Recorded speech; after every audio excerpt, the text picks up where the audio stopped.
What is up, everybody? I have one tard over here. We also have the best tard that way, and it's his birthday. So we're going to start out this stream by singing in unison. Happy birthday to you, faggot. Happy birthday to you. How's that drink? Happy birthday, dear Ronan. Strong. Happy birthday to you. I can do that. Yeah, that wasn't too bad. Honestly, not the worst I've done. Oh, Lex. Oh, first of all, yeah, let's start out with Ronan. How you doing, brother? On your birthday, my motherfucker hit double digits with the double doubles. 2-0. How you doing, man? Doing well. Just been chilling, grinding through Devil May Cry 3 just because, and watching the good anime from 2007. Yeah, just been doing that. And actually wearing one of my gifts. Sly Cooper shirt. Oh, heck yeah. Yes, babe, I told you he's a youngin', but he's well beyond his age and knowledge. Wait, hold on. What's your favorite Star Wars movie? Ooh, maybe 3. Okay, which 3? Are you talking about Return of the Jedi? Episode 3. Okay, there you go. I got you. Of the prequels, definitely the best. I'm a clones kind of girl. What? No one likes the Attack of the Clones. I like it. I get this every single time I say it. She just gets wet for young Anakin. That's literally all it is. Number 1, he's hot, but number 2, you have to see why he's so passionate about turning. Okay. So anyway, Lex. Oh, Jinx choke. Pokey owe me a Coke. Lex, how are you doing today? I'm doing well. It's been a good weekend. I'm tired, but it's been great. I have, over the course of the last week, I think rewatched all of the Lord of the Rings and Hobbit movies again, just as a big old cleansing from just all the other nonsense that's out there. You know what? I don't regret any of it. Okay, so I have to ask you a question, man. Did you watch it because of EFAP on Thursday? No, but dare I ask what happened? So they went through, I can't remember, is it the Nostalgia Critic or one of those people? Someone is at, oh, that's your toes. I think it was the Nostalgia Critic that did like reviews of the Lord of the Rings, but not the extended versions, only the theatrical versions, and just like completely shat on it the whole time. So it was like a 7-hour stream of EFAP on Thursday where they were just defending it the entire time. If you're not going to review the extended version, why bother? You just, then you have wasted your time. Exactly my thoughts, but it did make me want to see them again. I was just wondering. Also, the Lord of the Rings, the first movie was kind of stupid. Domestic time. Well, someone has chosen violence. We're weird. Yeah, she has chosen violence. It literally made no sense. But what? Okay, substantiate your claim. Okay, so it can immediately be broken apart like a fucking cookie in a typhoon flash flood of water. Okay, go ahead. Spoiler alert! Don't, if anybody hasn't watched it, spoiler, mute it now. Why did you mute me? No, I'm just highlighting John. If I mute you, I mute myself. It just starts off really dumb. How did the old guy get the ring in the first place? That little hobbit guy. Which old guy? The original Hobbit. The original Hobbit? Wait, she may be talking about Smeagol. And she doesn't know that so much. No, not that one. You do realize that Smeagol was not so different from a hobbit before it turned him into Gollum. So he wasn't always a crackhead. You haven't watched Return of the King. And you also haven't read the books, obviously. So how did the old guy get it? Yeah. It literally shows you. Oh, at the very beginning of the movie. It does say so. It explains. Gosh. This is what we're in for, guys. But it in the sense that it just says, "Hey, he found it." It's but- in the prologue in Yep. the movie. It shows how he found it.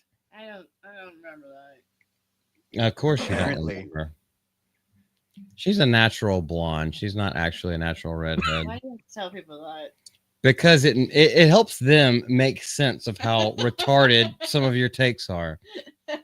Everything's making sense now. Doesn't like Fellowship of the Ring. Favorite Star Wars movie is Attack of the Clones. No taste. No taste. There is no defense My here. favorite movie of all time is What's Eating Gilbert Grape. Greatest movie of all time. It's not, but we did watch it last Yes, night. it No, it's a good is. movie, but it's the greatest movie of all time. Are you fucking kidding me? Yep, exactly. All right, go ahead, Lex, with whatever you were saying. Oh no! Anything I was ever gonna say ever has been derailed by that level of just like square and round hole. So Hey, he's marrying this square round hole right here. Don't give them any ideas about what my size and shape is. Give me key. Okay, I'll give you a kiss. Yeah, full on freaking woman. Anywho, Why is there something cold in my butt? who the frick knows? You know what I said earlier? You're like, are you nervous? Like, I'm always nervous because we're going out to the entire freaking world, the entire internet. And then this is what you do. I didn't care. But I don't care as much as I think you should care. Should I care? I don't know. Should you? Probably not. I don't know. I mean, Lex probably thinks I'm the dumbest woman in the world, but I still like him. I don't think Lex thinks that. I think he knows that. I'm pretty sure I've seen worse. But Yeah, maybe Cardi B. Like, I don't There's know. if you spend any time at all on Twitter, you'll find a lot of competition for that title. Hey, I'm going for dumbest woman in the world. Women. What are you gonna do with them? Hopefully suffocate them under a pillow in Minecraft. Hey, you need That's me. a joke. Well, in Minecraft. And those pillows are pretty blocky, so you know they have a little bit of weight to them. Anyway, we hope let's go up the chat. Now we're off this. Sergeant Giratina is here. Just JK, my boy. By the way, just JK, if you ever want to come onto the stream and just talk shit with us the way that we do, I can send you a link at any time. Miss Deborah is here. Let's see who else. John Ambler. What's up, brother? I hope you're doing okay. I hope everything is going well with you. I saw someone else, but I'm probably going to scroll straight over them, which happens. Let me know if I have missed you, because I don't want to miss you. All right, guys. I know I have not given y'all the topic list for tonight. Jerry Sills, I see you in there. Send you a link. There's a possibility. We have to get in a couple things first. Can you highlight? Oh yeah, you did highlight mine. Hold on. Oh, hold on. Lex, I'm gonna let you take the whole thing on this. I'm not even gonna say anything. Lex, go in, rip into it. Boring. It is one of the most acclaimed, famous fantasy epics that like defines the genre, sets this genre really. All the other like fantasy tropes that we've had for the last, I don't know, coming up on 70, 80 years, I've been inspired by Lord of the Rings. They are just basically going, all right, this is like our starting point. What's our spin on it going to be? I mean, it's got everything you could want in it. It's got romance. It's got the authentic friendships. Like, where else do you see that in most modern media? You don't. Harry Potter. Twilight. Speak not to me of your gay glittering vampire show. It's got it's one of the best soundtracks of any film franchise in history. Unambiguously, hands down. What the fuck are you doing? Where's the duct tape? Oh, Where's the duct Twilight? tape? Oh, like, I how is anybody Do going to not recognize have that? duct tape handy. Nobody would recognize that that's what you were just trying to do for multiple reasons. Exactly. One of which because That's the exactly melody it. is not iconic. That's exactly it. They would. No. It's ha ha ha ha ha season. No. Only 40 to 50-year-old You said single they weren't divorcees. Well, you turned it from Lord of the Rings to Twilight, so now a nigga can talk. 40 to 50-year-old single divorcee moms might know what that is because that's all it was. Wine was 40 to moms. Wine 50-year-old moms. Go feed Yeah. me right now. little wino moms that are out here just trying to get dick down by some young yet ethereal dick. And so that way, even though they're supposed to be in high school, it's not actually a crime because they're actually 400 years old. That's how they skirt the issue. That's Are the you just loophole in mad all of because it. your dick No, doesn't glitter? I could throw some glitter on that thing after you spit on it, but like that's not the point. Don't move the goalpost and stay to the actual topic that's Lord at of the hand. Rings is boring. How is it boring? It just like why are we walking for so long? Because it's hundreds and hundreds of miles Oh, on foot. They don't have Hold shoes. on. You didn't even listen to his response before you interrupted It's him. hundreds and hundreds of miles. You were And, already and then it's also interrupting. interspersed with some of One- the biggest, best produced battle sequences in all film history. Oh, really? Mr. Frodo, I'm going to walk through this water. And like, he actually got hurt in the Yeah, filming of that. That is true. Yeah, What, that you're- is true. you're gonna- At the end of gonna Fellowship tell of the me Ring, that- he did. You're going to tell me Boromir fighting to the death is boring? You're going to tell me that Aragorn fighting, like stepping, like sending Frodo off on his own and then turning to fight a mob, taking on the Is that the hot Nazgul by guy? himself, boring? What's wrong with you? Who's the hot guy? It's also one of the movies where all the walking and running isn't boring, unlike that one horror movie. Hey, guys, let's go on a what was that? 500-mile hike. Oh, Ronan, what was that? Was it In a Violent Nature? Is that the name of that movie that we watched I together? don't remember. I think it is in a Violent or Of a Violent Nature, where it was just walking. Yeah. And walking and walking and walking. We're not going to argue about the long walk because you can't argue against Lord of the Rings other than Lord of the saying Rings this entirely crazy shit that you have absolutely no substantiation for. I would had no interest in that movie. I would never want to Miss freewheeling watch Miss Deborah, hold up. Wait a minute. Thank you. So what are grown men? What are grown women's cartoons? Is that your little romance novels where you're sucking the cock and all the milk out of the Minotaur man? Is that what grown women's cartoons are? There has to be some kind of delineation if you're going to call it that. Let's go. It's not even a cartoon. Well, it's a cartoon on the cover of that book. Okay, I've seen the look. cover. You got the hot guy, and then you got Orlando Bloom, and then sometimes what's his So name? Orlando Bloom is not hot to you. No, he is hot. Oh, well, you have the But hot he's guy, not. and then you have Orlando Bloom. The hot guy is the one of the kings, and he's got like. So Viggo Mortensen, you're talking about Aragorn, Okay, yeah, sure. son of Arathorn. If that's his name. And Keeps then it you in got the game, Orlando Bloom, and then you have. Maybe I sometime. don't want to rewatch Lord of the Rings films now. Sometimes. Yeah. Yeah, you'll appreciate it way more after hearing this drivel.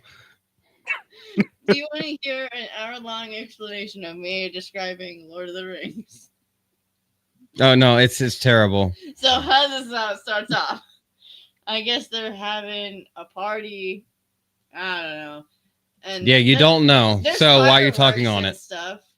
And they're Who brings drinking the a lot of beer. who brings the fireworks? I don't know. Oops. And then This is sad. Oh, that This is one sad. old This is wizard extremely sad. comes back, and then Frodo is like, One "Oh old my wizard God, as opposed to a young wizard. How old do you have to be a wizard? Do you know anything about the lore of Lord of the Rings? I know you don't. Do you have to be a certain age to become a wizard? Well, They're given not that going to he's- school like Harry Potter, but Given that he's literally thousands and thousands of years old and Well, isn't how old human. is Frodo? Well, that's actually an interesting Well, question. yeah. Lore-wise, he's in his Whenever we meet 50s, him, or I think, whenever or he goes 60s. off on his journey. When we see the Whenever fucking we movie. meet him, or when he goes off on the journey, because the Do book the and the movies are movie. completely different. Because there's a 17-year gap between when Bilbo leaves and when Frodo actually leaves Who to the start fuck the is ring. Bilbo? Bilbo Baggins, the Hobbit. Is that the one who originally? The book, The Hobbit, is all there and Yes, back he's again, the all one who had trailed the ring. by Had the Bilbo scary Baggins. face. Yes, that's the one that had the jump scare ghost face. Oh, well, he seems like he needs to find someone else in his life. Yeah, by giving away the ring, So which is he- what this whole thing revolves around. So But did thank he you for just trying. Go off on like a vacation to like the Bahamas or something. He went to Rivendell, So kind of. Bahamas. the Bahamas in the middle of the mountains. I'd rather go to Rivendell than the Bahamas. Okay, to be honest with you. so is this whole thing Yeah. based Goodness on gracious. Pangea? All right. If you don't let us get to the topics, I am literally going to have to shut you off for the stream because you are making no sense. And we have guests here that are not allowed to, they haven't been allowed to actually talk at all. And you're not listening to anybody. And you know nothing of what you speak. Okay.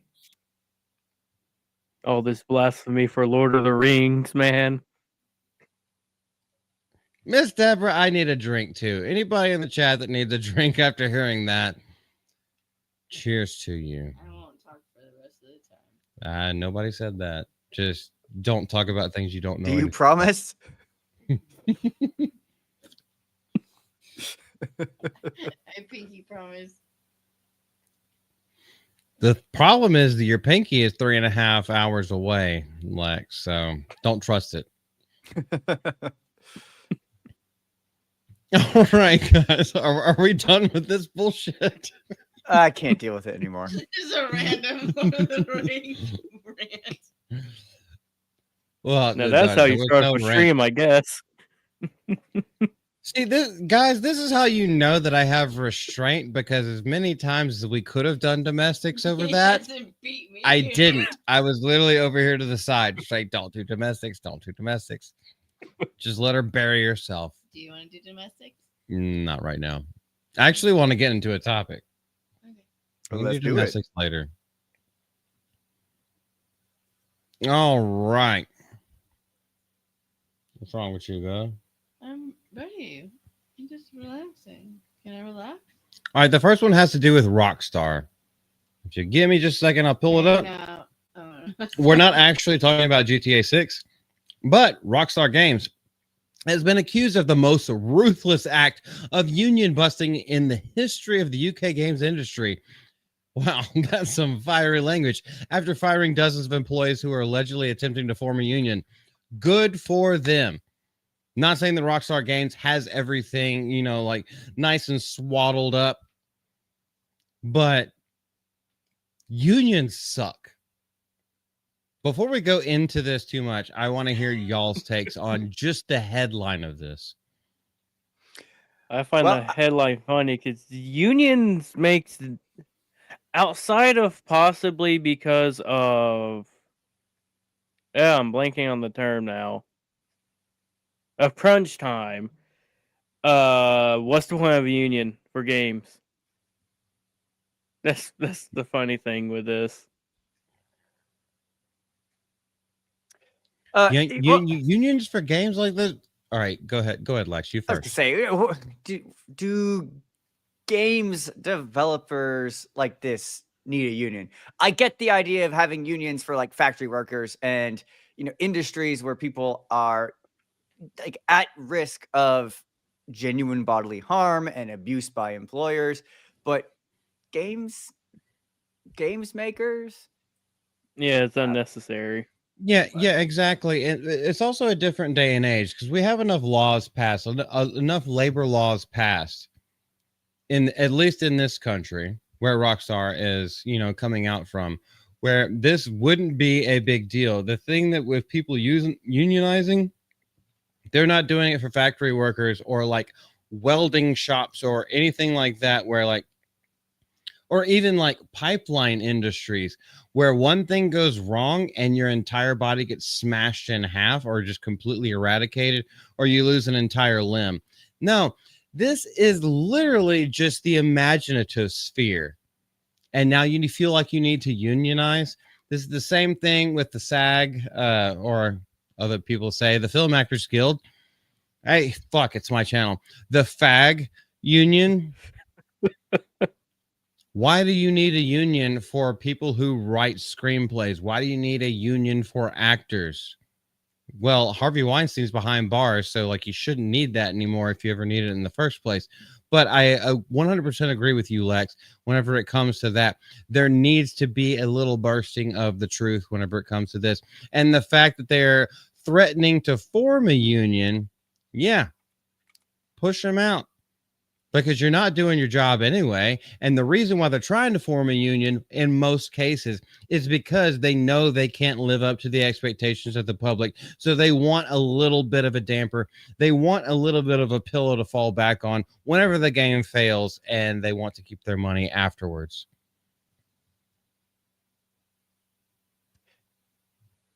Y'all go ahead with anything you want to say. I haven't even gotten into the thing yet. It's just, don't unions now have a reputation of being more so to protect lazy workers? Essentially, yes. Yeah, that's what it the is. rep they get. The So, post office does the same thing. So the fact they're trying to make a union for games is in rock. It's just kind of telling almost that these here probably weren't doing anything. Well, I mean, compare it to what happened with Hollywood, where it's the unions are going to get together and say that every TV show has to have this many writers and this many things, and all these people have to be involved.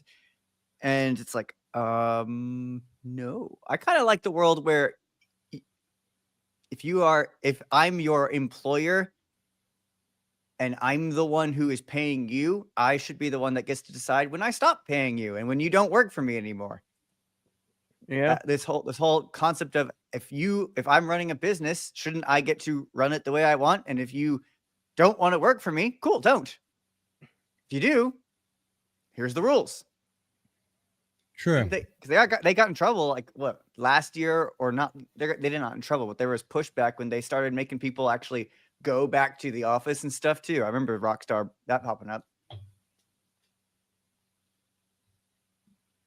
I'm just going to quickly say, I'm going to blame these people that's probably fired for the reason why GTA 6 is delayed.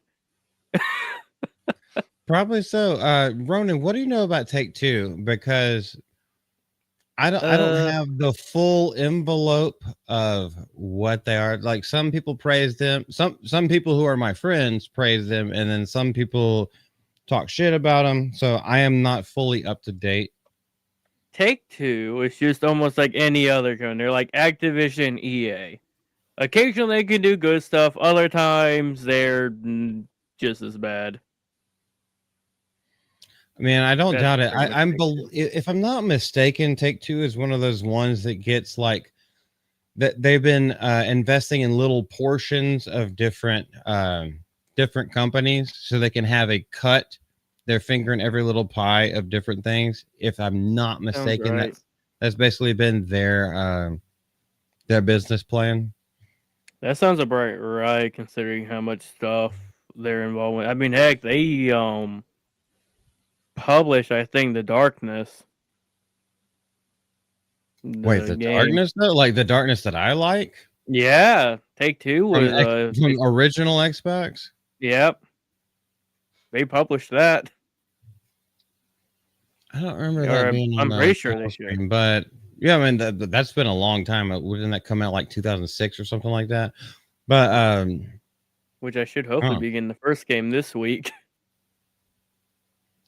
Yeah, I'm not too sure But anywho, let's go into this. It says that the employees in question were fired for gross misconduct, which, of course, that's a very corporate statement. But let's see if they have anything else to say. A Bloomberg report says that Grand Theft Auto 6 studio Rockstar Games has fired dozens of employees over what the IW of Great Britain Union alleges is a brazen act of union busting these nuts all over your failed games. Rockstar parent company Take-Two Interactive denies that allegation and says the employees are fired for misconduct. Okay, so we've got a tale of he said, she said. What we do know, and Rona has already pointed it out, is that this game has been delayed time after time, month after month, basically to the year at this point. What has it been, like 13 years now since Grand Theft Auto 5 came out? It's been well over a decade. Yeah, because GTA 5 came out in 2013. Yeah, we're at 12 years now. And then the most recent thing that they've come out is going to come out next year. Yeah, we'll see. Which, the gap was kind of Rockstar's plan from the start, because they said they wanted 10 years out of the online for 5. And they've gotten it. Let's be honest. Yeah, but they've been teasing GTA 6 for a good 5 years as well. Yeah. The report says that between 30 and 40 Rockstar employees working in multiple offices in the UK and Canada were fired on October 30th. Were they fired or were they sent to the, universal healthcare system where they could universally be offed in Minecraft? All of them part of a private trade union chat group on Discord. Wait, hold on. Look at this right here. Hold on. So everyone who is in that private trade union chat group got killed. No, okay, not really, but their jobs got killed. Is that what they're saying? Sounds like somebody in that Discord was talking to the bosses. Yeah, or maybe there was a shark in there. Maybe that was the reason that it was set up. It's like, let's build up some trust. Like, if you have this much time to build into this, then why do you not have time to put out a fully finished game? Yeah. Because they're on Discord. Hello. An Iwagip rep told the site that some of the fired employees were members of the union while others were attempting to organize. So here, the bastion of anything good. I know. Look at that blue butterfly. It's almost like an ecstasy pill. Rockstar not only making history in terms of profits, but in enacting the most brazen act of union busting the games industry has ever seen. Win-win. Yeah. This is what I don't see a problem with this, really. Yeah. Bust up the unions. Unions stifle entrepreneurship. Unions stifle creativity in everywhere that you've seen them. And also, if these employees that were fired were doing anything necessary or useful, they probably wouldn't be fired in the first place. Nor will probably were trying to unionize. Apparently, none of them are irreplaceable. None of them are irreplaceable, meaning all of them are replaceable. Yeah. I caught your turn of phrase, man.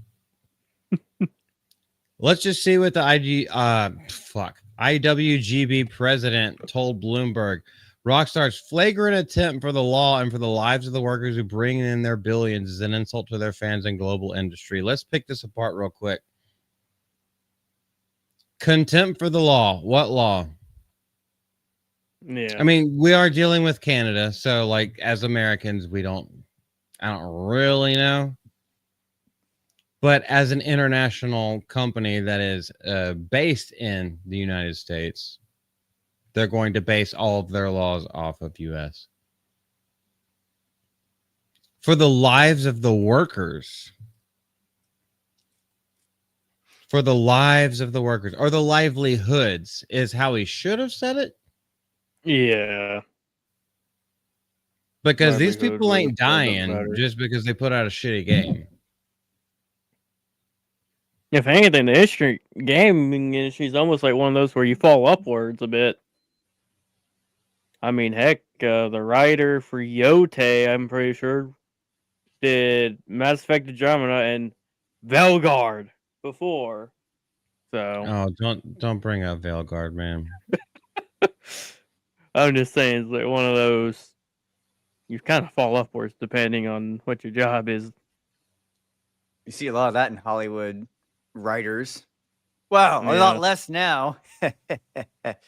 But I just like how the rest of that mentioned insult to their fans. Like, I'm not insulted by this.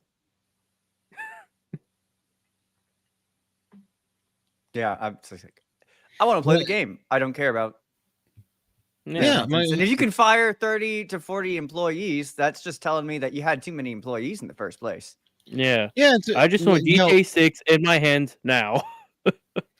Yeah, it's one of those things. It's like, no, just put out good shit. You don't need all this other stuff. If you're putting out a good product, you don't need to unionize because the customer will show you that the work that you have done is worthy of the money.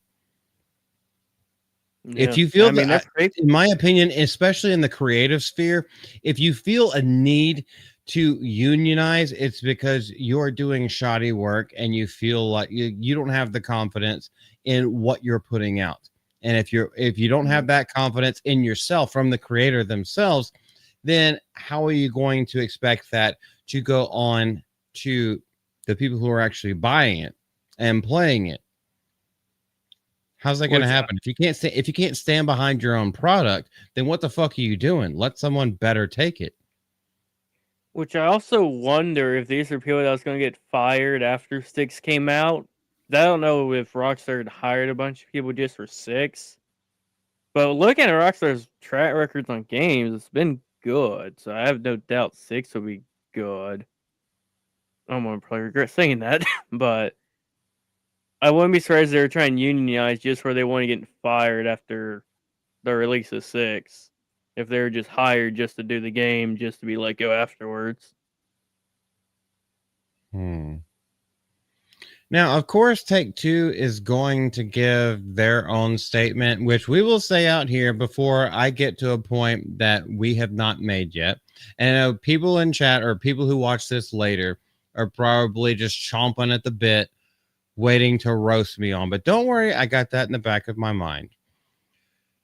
Take-Two comes out. Obviously, they deny all allegations. We strive to make the world's best in entertainment properties by giving our best in-class creative teams positive work environments and ongoing career opportunities.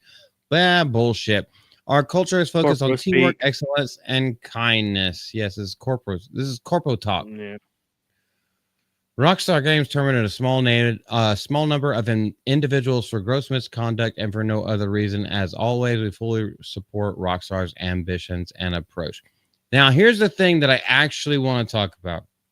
Whenever it comes to this, yes, they are on their PR tour, and I know a lot of dumb schmucks think that unionizing is the way to protect their jobs. You know, it's not. It's actually one of the worst things you can do, because if you're not on the same page with the corporation, if the corporation doesn't provide the union, then you're absolutely fucked as soon as they get wind of it. And apparently throughout that Discord, they did get wind of it.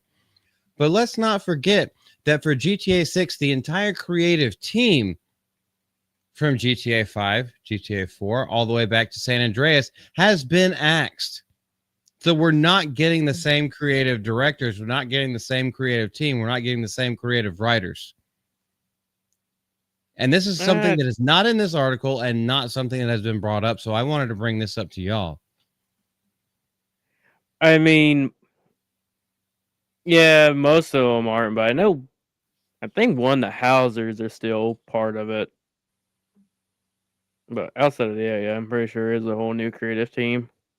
Yes, it is. I mean, you got a couple of Klingons, live long and prosper, but you have a couple of Klingons in there that are still there. But as a majority, the creative, developing, and writing team is no longer, and hasn't been for a few years, working on GTA 6. And that's another reason why it's been taking so long.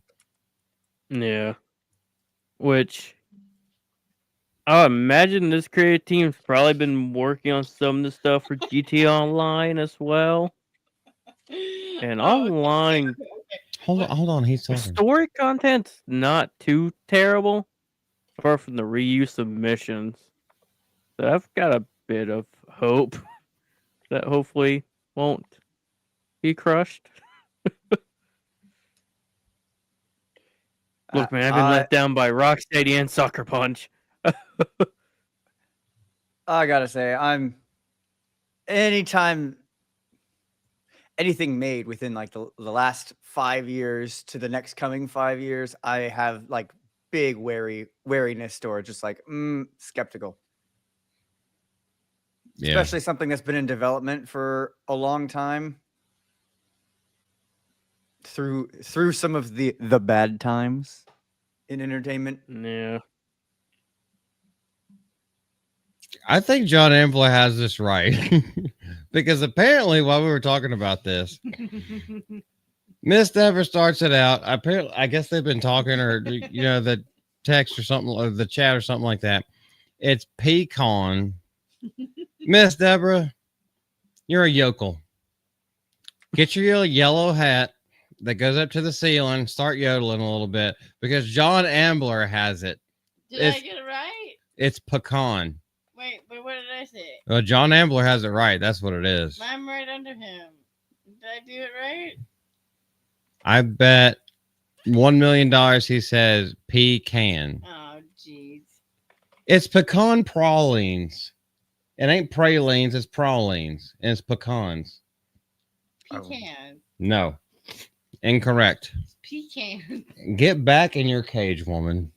I definitely say pecan, but I also say praline. So we're on. You know, Yeah, I say pecan and praline. I'm okay with praline. I don't like it because I know how I grew up, but it's pecans. No, it's pecan. No, it's not. How is it not pecan? Ronan, how do you say that nut's name? Other than Pecan? gargling. Do you say it pecan? Thank you. He's a fucking Yankee. He doesn't count. I'm pretty sure I In an say alternate- pecan. In an alternate universe, he lost the war. So. In an alternate Hey, I'm in North Carolina. Pardon, go ahead. I'm What'd you in say? North Carolina, so I'm south. It's pecan. We're in the deep south, baby. It's pecans. Oh, how are you gonna tell me that we're in the deep south when I'm southern more than you? Being closer to the equator does not make you more southern. Southern is a mentality. Oh, really? Oh my goodness. I think we just started something. Also, if y'all didn't know, let's all take a moment of silence because it's National Native American Month. So if we all could just take a moment of silence.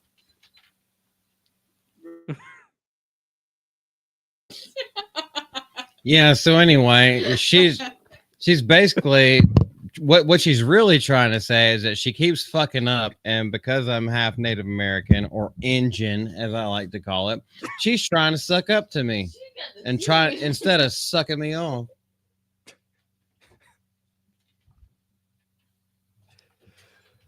I gotta go check on her because she's freaking the fuck out. Oh, she's fine. She's got the zoomies. She's got the zooms. Yeah, you can bring her out if you want to. All right, guys, let's go into. Goodness gracious, this thing is completely off the rails. And that's the way we like it. Let's talk about this has-been wannabe whore. Jennifer Lawrence. Anybody remember her from anything other than Silver Linings Playbook or The Hunger Games? Probably not. Well, except for that new rom-com where she showed her tits and ass. She says, I don't really know if I should speak out on Trump and politics anymore. I'm just adding fuel to a fire that's ripping the country apart. You think, bitch? You don't say. When you have that kind of a pedestal, maybe, and you're trying to make entertainment. Maybe you shouldn't infuse your entertainment to politics of the day, because you do know over half of the country voted for the side that you don't agree with. And I would say the same thing for people of the other side. Like if let's just say that the tables were turned and Trump was beaten in a landslide, or the red side, or whatever the fuck you want to call them. If that other side had done that, it's like, no, we don't need our entertainment full of politics from any side. But you only see it from one certain side, though, don't we? Yeah. Anyway, Well- it's her and Jennifer. Oh golly, Garner. No, is that her name? Jennifer Garner. Alias. She was married to Ben Affleck, squirted out a kid for him, and then turned into a trans faggot. Jennifer Garner has recently come out and said the exact same stuff. It's like, I said a lot of wild stuff back in the day, but I'm going to parse it back a little bit. Well, good for you. Well, not good for that haircut, though. Translation: it's not quite as popular to say the things I was saying anymore, and I've slowly realized which way the wind is blowing. Yeah, when BuzzFeed was at its peak, and they're just like, I can just talk about how much I love eating sloppy cheeseburgers and paschetti and everything like that. Oh, it was cute because that made me something that was like palatable to the every person. She liked eating pizza. Yeah, she liked eating pizza, and she liked putting hot dogs down her mouth with no condiments. Ew. You gotta at least have some. Okay. Hot take. Okay, that last part was a joke because it was a hot it was a take. pun How on do you condoms. How do you eat your hot dog? It's gotta be chili, cheese, onions. So it has to go in your ass. What the fuck?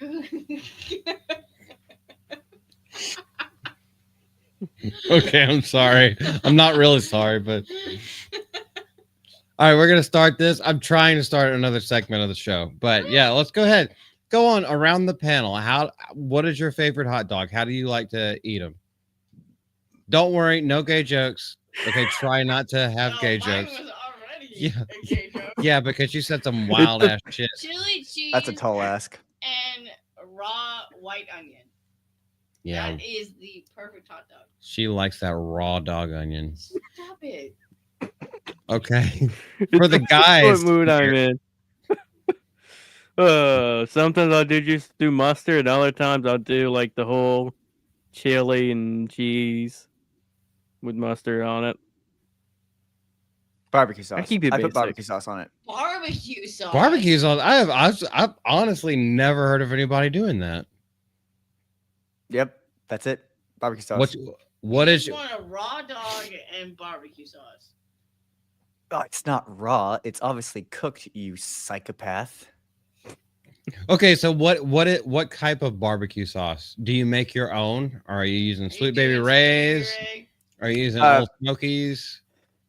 So if I'm gonna be using like a normal main brand, I usually use Sweet Baby Ray's, like the honey barbecue sauce one. I like that. There also is a really good barbecue place here in town that sells their own barbecue sauce that you can just buy bottles of it, and it's amazing. And so I usually grab a bottle of that. It's called Smoky John's. Next time you're in Dallas, you should go. It's my favorite barbecue place. Probably just period. My favorite barbecue place ever. Not sponsored. Okay, so well, hopefully they sponsor us. They're in Texas. They are completely aware of the type of way that we say things. But okay, so hold on. Is it a let me ask you this, Lex. Is it a hot dog or is it a bratwurst? Oh no, Because hot dogs are those are completely different different. than different sausages. right. No, I'm just talking about like ballpark hot dog. Ballpark Frank. Okay. Yeah. You gotta put something extra on it. Okay. I So put barbecue sauce on it. That's what you get. That's it. I'm a simple man. That's That not don't sound simple. That's bad. just I weird. might have to try that.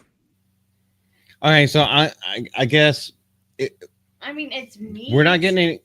I What? guess I get where you. All right, hold on. It's my turn. If we're just going straight up ballpark Frank, white bread out the HEB line, just like the cheap shit. 88 cents a packet, but that was Okay. Here's what I'm doing. Obviously, I'm gonna slightly warm up the bread, not enough to toasting or anything like that, but just warm it up, get it a little bit soft. I'm putting mayonnaise down there.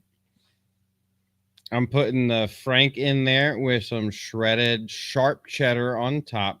I'm going to hit it with a little dollop of mustard and then raw white onions, like chopped onions. That's all I need.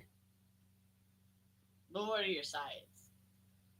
We're talking about how you eat the hot dog, not about sides. You need sides with your hot dog. How do you need sides? Like what flavor bag of chips are you going to get off the grab No, pack? I want potato salad, but I want like. We're not talking about that. We're talking about how would you prefer a hot dog? You had a hot dog right now. It's like, Okay. hey, I'm going to make it this way. If I had a hot What are you dog gonna go right now for? in front of my face, it has to Also, be a chili big dog is one. not a hot dog. It also has to be boiled. I do not like What? boiled hot dogs. Yeah, she's one of those. Yeah, I am.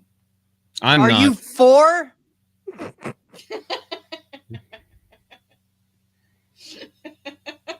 Are you four Do you- or are do you you eat your poor? boiled Is that what hot you're dog? asking? Do you make it through the meal without spilling over your sippy cup? I mean, what on earth is this? I think it tastes better if you just like boil it in water. Grilled or fried is better. or Grill it. fried isn't even an Throw- option. Grill that it. dog on the grill. No, put it in a pot of water and boil it, and then when it floats to the top, it's done. It's good. That's how you make cheap hot dogs, and then you get your little chili sauce. Chili, no beans. I will stand 10 toes down. No beans. Lex is a Texas boy. He knows chili comes with no beans. Yeah, it better It's- not come with any beans. Correct. If you want to And enter like the steak I- cook-off here, you I can't don't put like beans in it. shredded cheese. Realistically, I kind of like the melty cheese. Melty cheese. Yeah. So like, if You know one way to get melt melted cheese is Velveeta- to melt Yeah, cheese.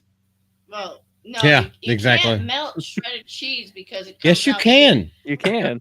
No, because it has that cornstarch shit in it, and it comes out weird. Would you like me to go melt cheese, the shredded cheese in our fridge right now, and Yes. show you that shredded cheese can melt? Yes, I'll entertain. Okay, you. I don't. I know you'll drive everybody away. Yeah, That's well, what you'll guarantee do. I won't. Shredded cheese will could- melt. It hold just on, won't hold on. melt as good as block cheese, but it will still melt. It Yes, doesn't melt that great though. babe, you steam it. Goodness gracious, there's so many cooking techniques you don't know. The only cooking technique you know is to boil water for ramen noodles and to burn a grilled cheese. Hey, she also boils hot dogs. She's talking so much. I know she hears my voice. Come here, baby. Go ahead, Lex. Oh no, I'm just. Echo is in here. How is it every week I can find new things about her taste that I dislike? We're friends, Lex. Yes. I guarantee you the next time we meet up, we will share a plate together. We will sit at the same table at least. I'm not sure if I want to eat any of what you're eating. We will at least pray together, and that's enough for me. Hey, you know what? That's a good place to start. True. That's always the best Breast. the best place to start and to finish. Just a little Freudian slip there, don't you think? Mm-hmm. I don't know. I was just Like how thinking this about got- your moves, man. I need to I go like back how to this that She is talking that a pub lot. that we all met up in last time at the Dallas meetup. That was actually really good food. I enjoyed their food a lot. Thank you, John. Oh, also, if y'all didn't know, this is our new member of the chat. This is Mini Malty. What you need, girl? I don't even know if y'all can hear through the microphone. I heard a bit. We hear something. Yeah, she has become She is quite talking. talkative. She's pretty much used to us now. All right, you want to go back to the damn article? No. I like how that got derailed to us talking about hot dogs. I don't know how that happened. That's what we're here for. I mean, if your stream doesn't get derailed, you're not streaming right. Yeah. J. Law appeared on the interview podcast from the New York Times as part of her Die My Love press tour and got honest about her newfound resistance to talking to the press about politics. The Oscar winner was outspoken against Donald Trump during his first administration as the U.S. president, notably writing an op-ed after Election Day in which she declared that Trump's victory meant the only people that feel safe in America that their rights are recognized and respected are white men. She went the full on. Okay, this was back in 2016. Maybe you should take her. Now, this is around the time where Brie Larson was doing the exact same shit. This is when it was just like all like we have to attack white men because white men are the ones that are that they're the threat to society. They're the threat to women. They're the threat to everything democratic, even though we're not a democracy. We are a constitutional republic. This was around that time. And Jennifer Garner was doing the exact same thing, which is why I brought her up earlier, even though I don't have a tab for it. But when asked by the interview host Lulu Garcia Navarro, can you guess their ethnicity, about her thoughts on speaking out now regarding Trump politics, Lawrence answered, I don't really know if I should because I don't have a career anymore now, do you, bitch? The first Trump administration was so wild, and just how can we let this stand? Well, it all started, if you don't remember, with Obama going on late night talk shows. Thanks, Obama. Doing all this kind of shit. And when Trump came in, laid down the law and showed that the right knows how to meme and the left doesn't, well, now you got a little bit butthurt. I felt like I was running around like a chicken with my head cut off. Well, we weren't together at the time, so, that would have been easy pickings. But as we've learned, election after election, celebrities do not make a difference whatsoever on who people vote for. So then what am I doing? Exactly. You're not doing anything. You're not even acting anymore. And all you're supposed to do, all you are hired to do is act, you dumb bitch. Show some tits like you did in your last film. Get naked every once in a while. I'm just sharing my opinion on something that's going to add fuel to a fire that's ripping the country apart. We are so divided. Now, here's my question for not only the chat, but also for you guys. Has she been coached to say this, or does she actually think it? Because we haven't heard from her in a long time.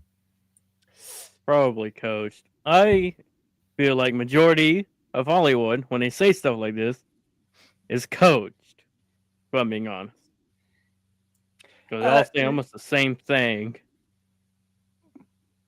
She said stuff like this before. Not super recently, but she's made comments before about how she doesn't think it's wise for celebrities to be talking about politics. But then she would go on to also talk about politics even after making those types of comments. So it's kind of one of those. She's flip-flopped back and forth on the issue a bit. She's also kind of interesting because when she first started out, she was at least nominally Republican, but first starting out back in the 08 eras and evolved, let's say. Devolved, I would say. Again, my thought on this is simply coached or not. I mean, maybe coached on what, how to phrase it, but I still think it's just as simple as, well, this isn't productive anymore. This isn't profitable anymore to talk like this, so I'm going to stop. You know what I really feel? And no, I'm not taking a Ryan Kennel approach, how he did with Brie Larson. You know what I really feel is that she was thrust into the limelight with actual talent, and then Hollywood swooped her up, and God knows what they did to her in there. We don't know. but she was the talk of the town for quite a few years. Even when she was in her ugly phases, like she was not attractive at all in Hunger Games, at least to me. But like she had her few years of fame. She fell out of fame, and then now she's realizing that like, oh, all of their talking points, it doesn't fucking matter. They can tell me what to say all day long, doesn't fucking matter. And also with Henry Cavill coming out, and you see the fans just swarming behind him because he is true to the lore and true to his statements. And people like Tom Cruise are just like, this is what I believe. Ain't nobody gonna tell me what else to do. Like, this is what I'm telling you because this is what I believe. And people flock behind him. And I think she is like seriously taking a turn. I do not think she was coached. I could be wrong, but I do not think she was coached. I think she's actually been paying attention to things like, this is how I get the fans back. Maybe not in a nefarious way, but I get the fans back by actually being the genuine person that I started out to be. And yes, that will work as long as you don't pull the rug out from underneath us. I could be wrong, but that's how I see things. What's up, Night Saber? Good to see you, brother. What do y'all think? Do y'all have any? There's more to this article, but no, I don't really got much else to say. Just another Hollywood actor saying whatever they think is going to get people to pay attention to them. Although it is oddly self-aware to be like, or celebrities, they know like what we say isn't going to affect people. Gosh, do you remember that utterly terrible get all the Avengers together video that they did? They did on the Zoom 2 call? elections in a row, yeah. And then it's just like, yeah, how'd that work out? That pay off well? Seen a lot of return on that investment? No? Oh man. It's almost like listening to, well, I was going to say, why would we listen to people who pretend all day for a living? And then I thought, well, I guess that would also just summarize politicians too, wouldn't it? So maybe, hang on. Pretty much. I mean, we've also seen this recently with people like Emma Watkins and Daniel Radcliffe whenever it comes to the J.K. Rowling's thing, when they come out and talk against her, and then they find out like it's a very small minority of people that are actually trying to do these boycotts, and these people are absolutely degenerate. And the normal populace, the normal conglomerate of people that are after the Harry Potter series, they're just like, fuck these niggas. Well, I know No, Emma Watson, we want this to actually be like, no, we support JK because she, as far as the transgender things goes, she hasn't said anything wrong. And also we love the Harry Potter series. So we're going to back her when it comes to that. And then years later, after they've gone through, at this point, probably 5 to 7 years of just indoctrination where they've been speaking out against her. There's like, Tom Felton, be it all. Maybe this is the sly and ambitiousness of the Slytherin house. But Draco Malfoy himself was just like, I thank her for everything. I have nothing to say on all this other stuff, but J.K. Rowling's my homie. And then now everyone else, all the Gryffindors are falling in line. I think this that whole thing is just so funny to me. Yeah. I think this is just another turn of the wheel. It's like, oh, it's someone else. It's just like, now, Lex, you do have a point where it could just be like, well, what I was saying didn't really hit with the audience the way that it used to anymore. So now I have to turn the page because other people have started turning the page and they're actually getting lauded and praised for it. I can understand where you're seeing it coming that way. But then again, I just don't trust any of these actors. Oh, I don't trust a motherfucker as far as I can throw them. And I can throw some of these bitches a whole long way because they're just like scrawny little bitch fucks. Is Daniel, what is Daniel Radcliffe doing these days? I haven't seen or heard anything from him in a long time. I know Emma Watson actually took a break from acting for a while, so like that checks out. But like, Whatever happened to that dude? Well, so the last, if I'm not mistaken, the last thing that I saw him in was the one where he plays a dead body and he's farting to get the. But it was actually a really good movie. I can't remember off the top of my head. I have to look it up. He's been doing some like indie stuff. Emma Watson went full on activist, and that's why she wasn't acting, because she was doing all that and then getting her, You know why brain she could fucked afford to out do that?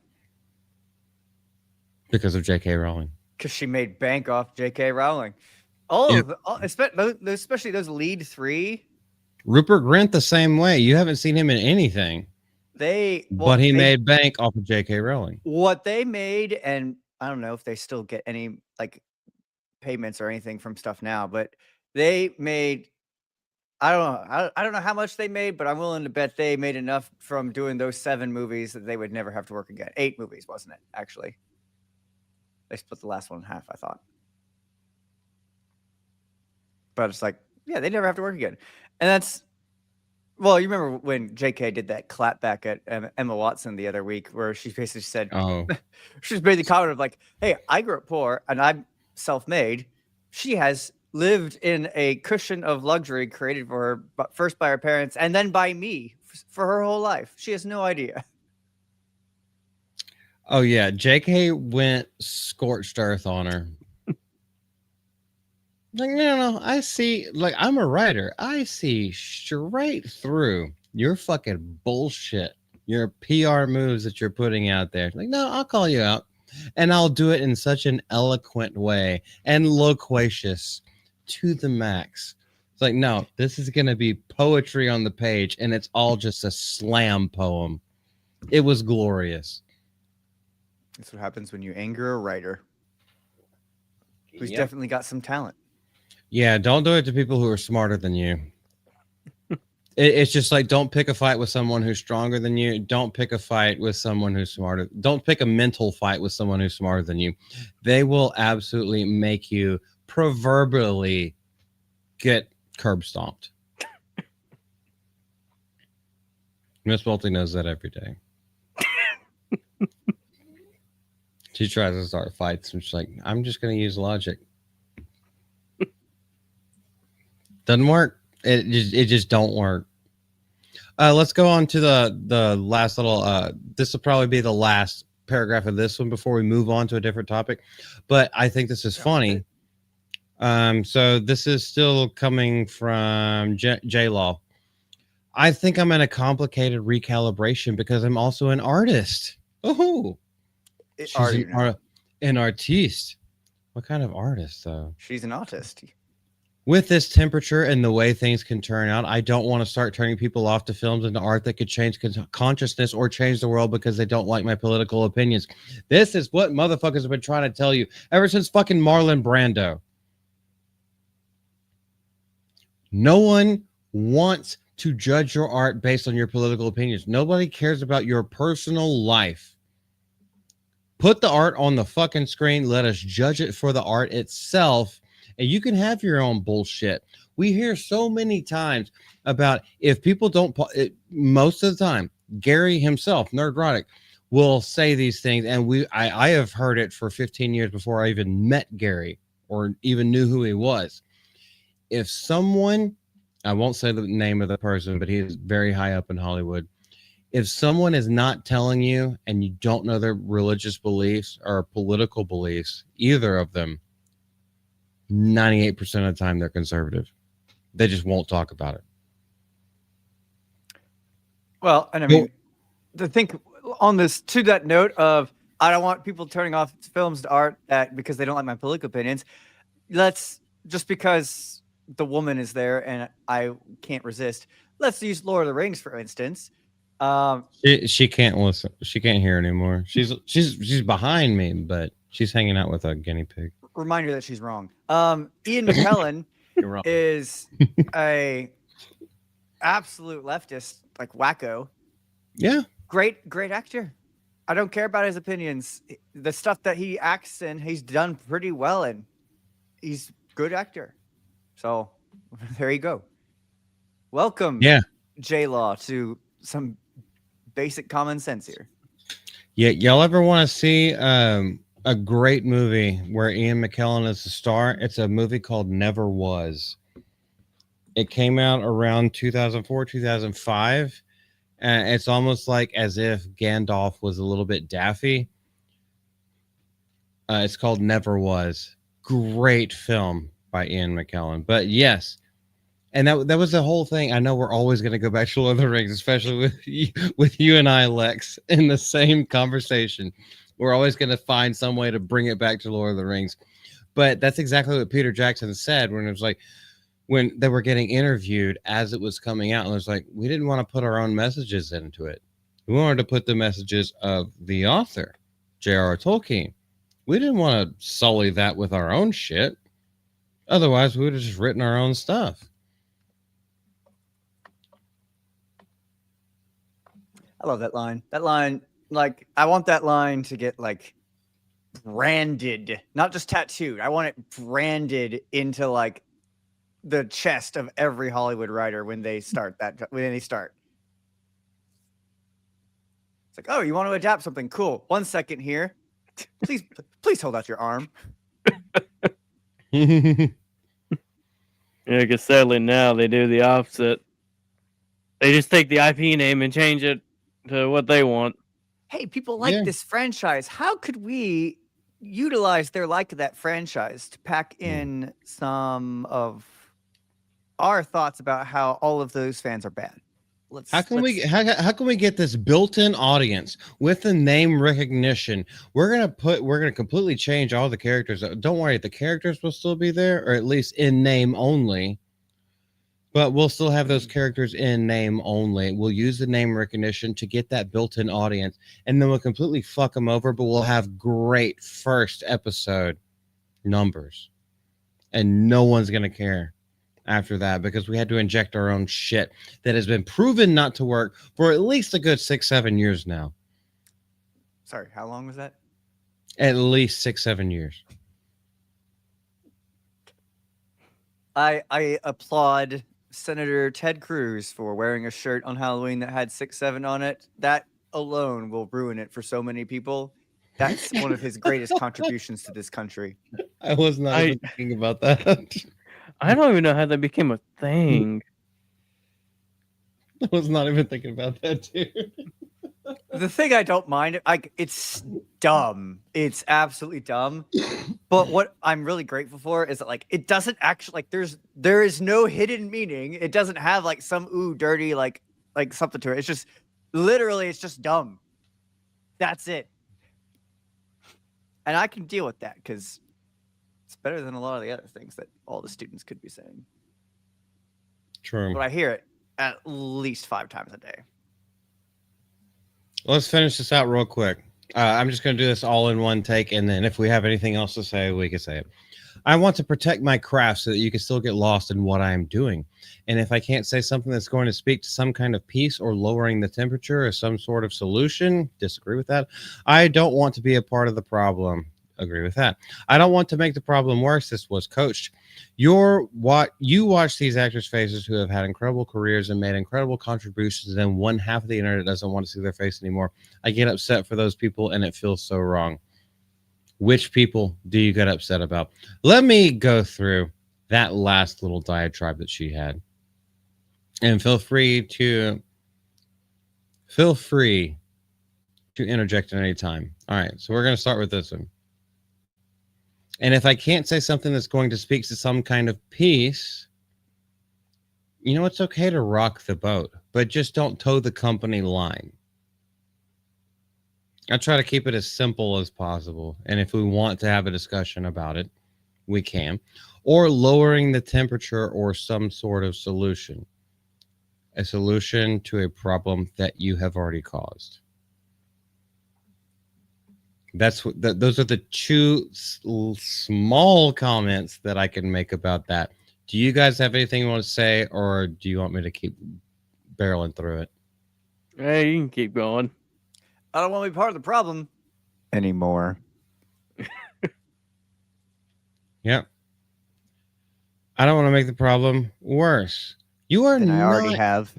Yes, you are not saying you're not stating what the problem is, and you are also not okay. So I take everything that I said back, but I was trying to give her the benefit of the doubt. But y'all know how I do things on this channel. I don't read these articles before we go through it together, and that's why I find incredible enjoyment by people that I trust, i.e., Lex, Miss Deborah, Gaming Ronan. Hmm. Let's go through this together because my opinion and the way that I decipher things is not necessarily the way that you decipher things. I don't want to make the problem worse than you already have. Lex, you said that. Shout out, brother. Mm. You watch these actors' faces who have had incredible careers and then have stuck their foots in their faces or, a fuck ton of shots of Botox, made incredible contributions in order to avoid taxes. And then one half of the internet doesn't want to see their face anymore because you're a fucking troll. You look like a troll on the inside and on the outside. Yes. Respect is earned. It's not freely given. And as soon as that respect and trust and honor is broken, it's damn hard to get back. Now, people can forgive if they're of the God-fearing mindset, but even that takes a long time. Yeah. That's just my estimation of it. You guys have anything to add? Go ahead. I don't think I got anything to add. Nope, just the. Oh wow, tides are turning. Yeah. Tides are turning. Oh, well, I guess that's a good segue into this one. I does want not someone bring me other joy. than me to rail on it because let's be honest. I've already done a video on half of this about midway through the week. Wait, who the fuck am I inviting? Nope. We got to talk about Simu Liu. We got to talk about Shin-Chi. Oh, Must Lord. be. Lex, I want you. You tell me where you want me to scroll. I want you to take over this, and I want you. Okay, you don't have to, but get as fired up as you want. Okay, let me actually stand up then. Simu Liu rails against AI in Hollywood, claims that art is human.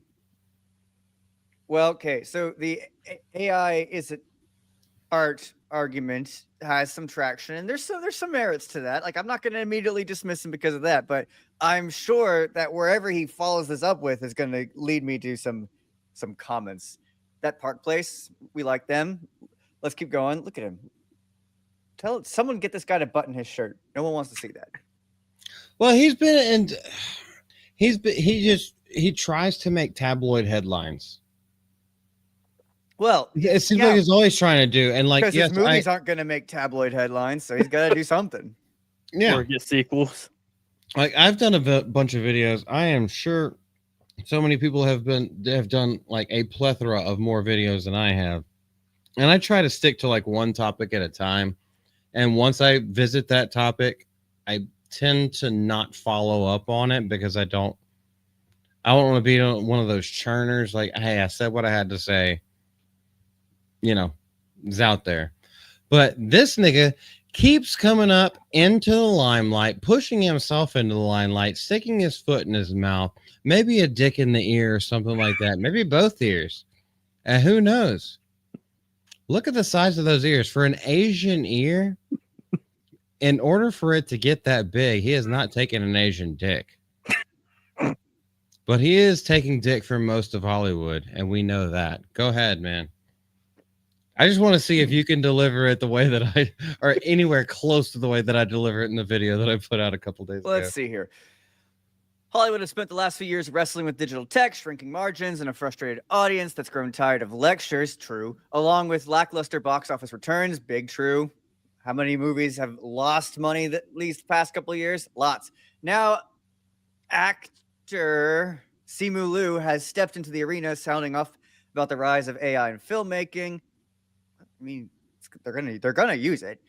At the center of the artificial intelligence debate is the idea of using AI to supplement or replace background actors. We've had like computer generated like armies and different things and backgrounds for decades. Like that's a thing.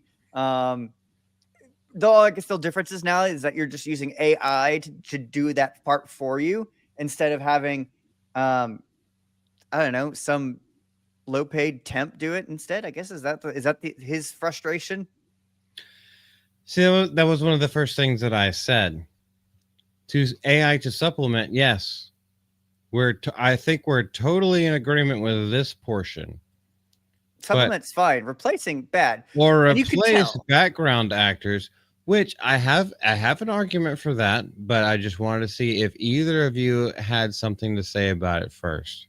Because we'll go down another paragraph before we talk about it more. How background is like my question. What type of background are we talking about here? Are we talking about like the example we just used of making like an army or making, a big crowd, and so some of the background people in there aren't real? Okay, fine, whatever. Or are we talking about like in a scene with like a room of two people and the person in the background's not, or it's just not one of the main actors, and so they generate that. Now we're getting into something slightly different than just someone literally way in the background that isn't really affecting the story much. Like that. That's my question. Well, Lex, I think you're gonna laugh whenever you read some of this.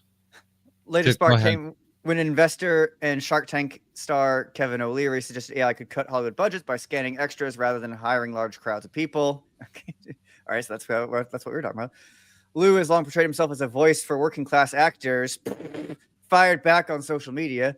Sure, blame the extras making $15 to $22 an hour, struggling to make a living, and not the above the line people making multiple millions. I'm sorry. You probably wouldn't be in such a problem, $15 to $22 an hour, if you weren't in California, which basically makes it impossible for people to make a living wage. But what they could do to fix that is they could stop giving all of their money away. Oh, but they won't do that. So I don't know. That is exactly a point that I made in my video. I was like, you do realize that $22 an hour is nearing $50K a year. It's not a ton of money. Make no mistake. Well, it's not a ton of money, but even in a big city in the state, well, okay, I live in a red state, but like even $50K a year, I was like, I'm good. I can save. I can pay all my bills. I actually have time to take my woman out, and all bills are paid.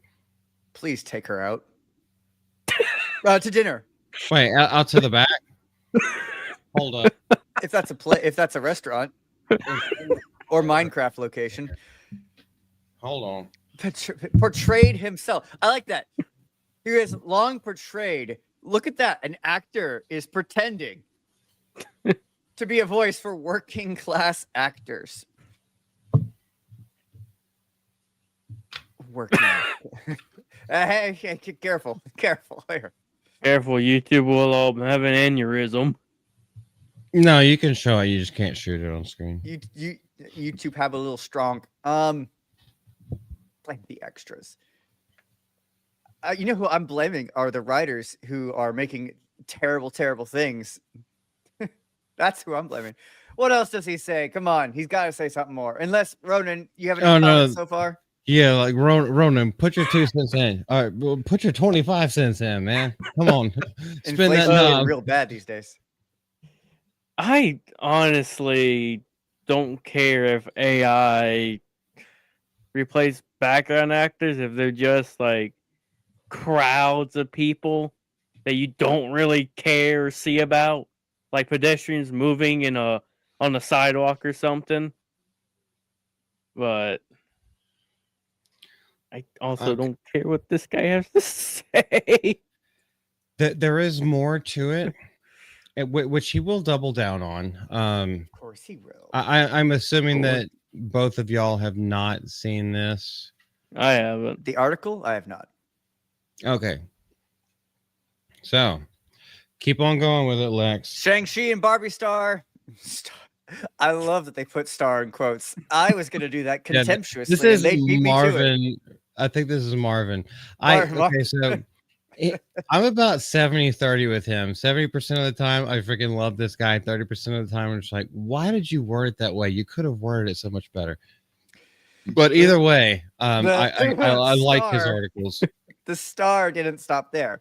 In an interview promoting his upcoming Netflix project, Liu called O'Leary's argument out of touch. First of all, I thought that take. Wait. Wait, you need to see that? No.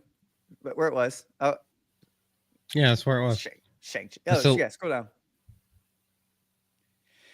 There we go. First of all, I thought that take that I was responding to is a really dumb take.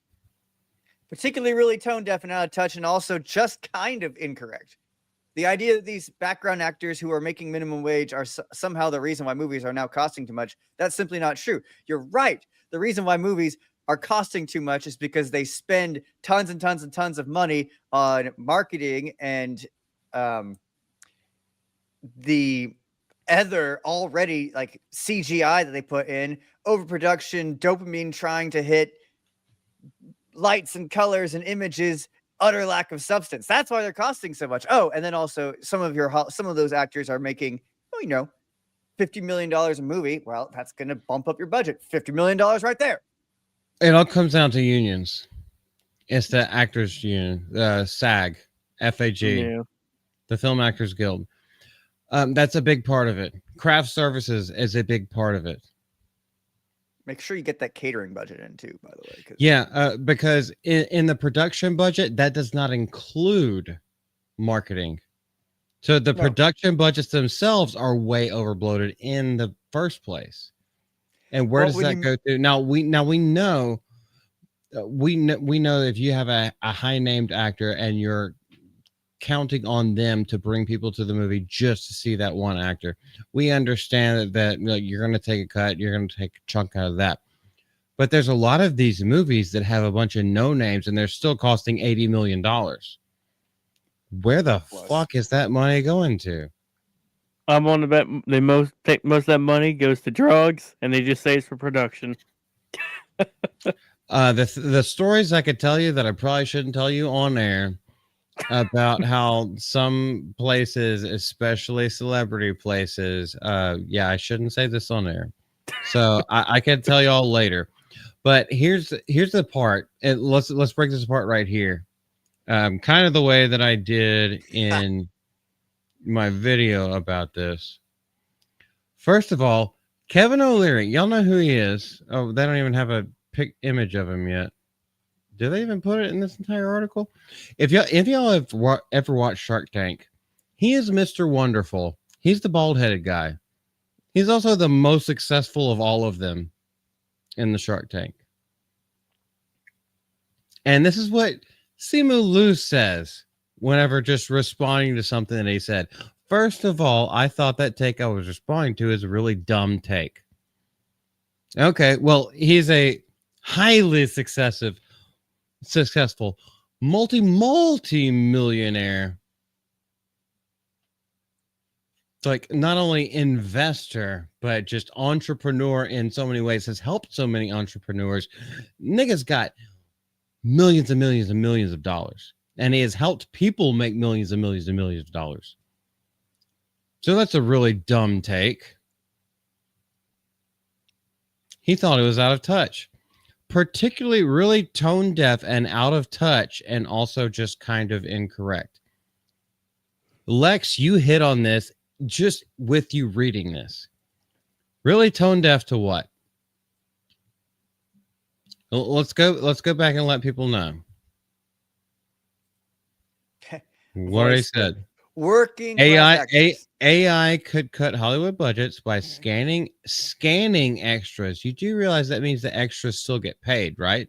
The extras are still there. They're just being scanned rather than hiring large crowds of people. So there would be less extras and they would just be scanned, but there would still be extras. It makes complete sense to me. Tone deaf to what?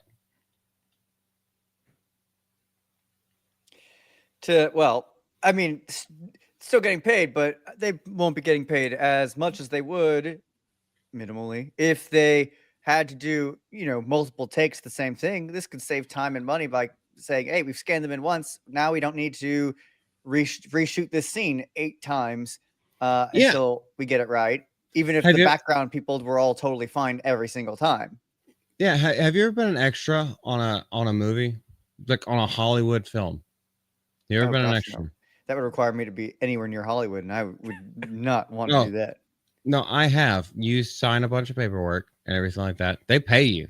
They pay you your money, but they also pay you with exact specifications on what is expected of you, the time that you show up. If you have to go through makeup, I didn't whenever I was on Battlefield Los Angeles. I didn't have to do that. But I got paid for my parking spot. I got paid to be an extra. I got paid for everything. But you have to sign everything. So it's like subcontracting. You know exactly what you're getting paid to show up to the job. So what is tone deaf about them having a subcontract where, hey, you're going to do a couple of things. We're going to pay you this. We're going to scan you. And then we'll leave you back there. That way, it actually leaves the actors way more time in their day, way more free time in their day, because you don't have to worry about them setting up and blocking the shots and waiting for your time and doing multiple cuts. No, you're getting paid for your image and your movements. You got paid for that. And now you can go about your business and you could go work 2 or 3 more jobs that day. How is this a bad thing? I know I doubt that either of you have ever been in touch with Hollywood, but I have. I really do so not I know want to how be it in works. touch with Hollywood. That's a bad touch. That is a bad touch.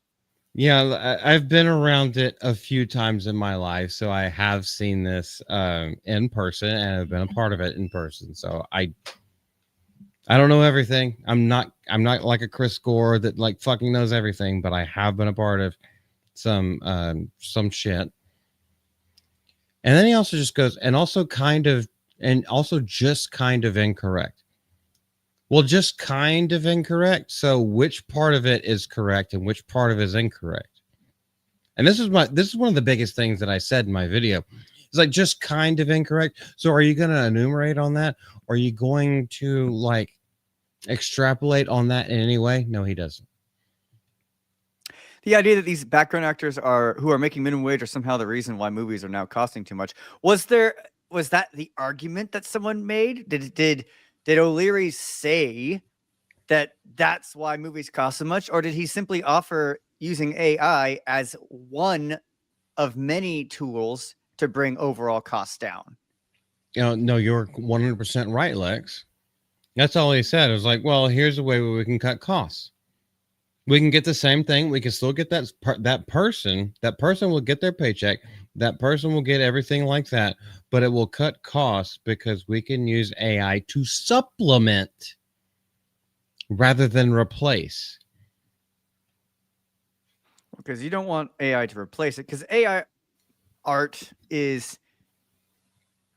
be visually impressive at times, but it always, at least with what we've got so far, I don't know, you can feel it. It feels kind of soulless. It's not quite right. It's not quite there.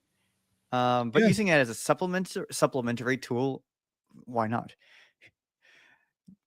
Ronan, any comments? Does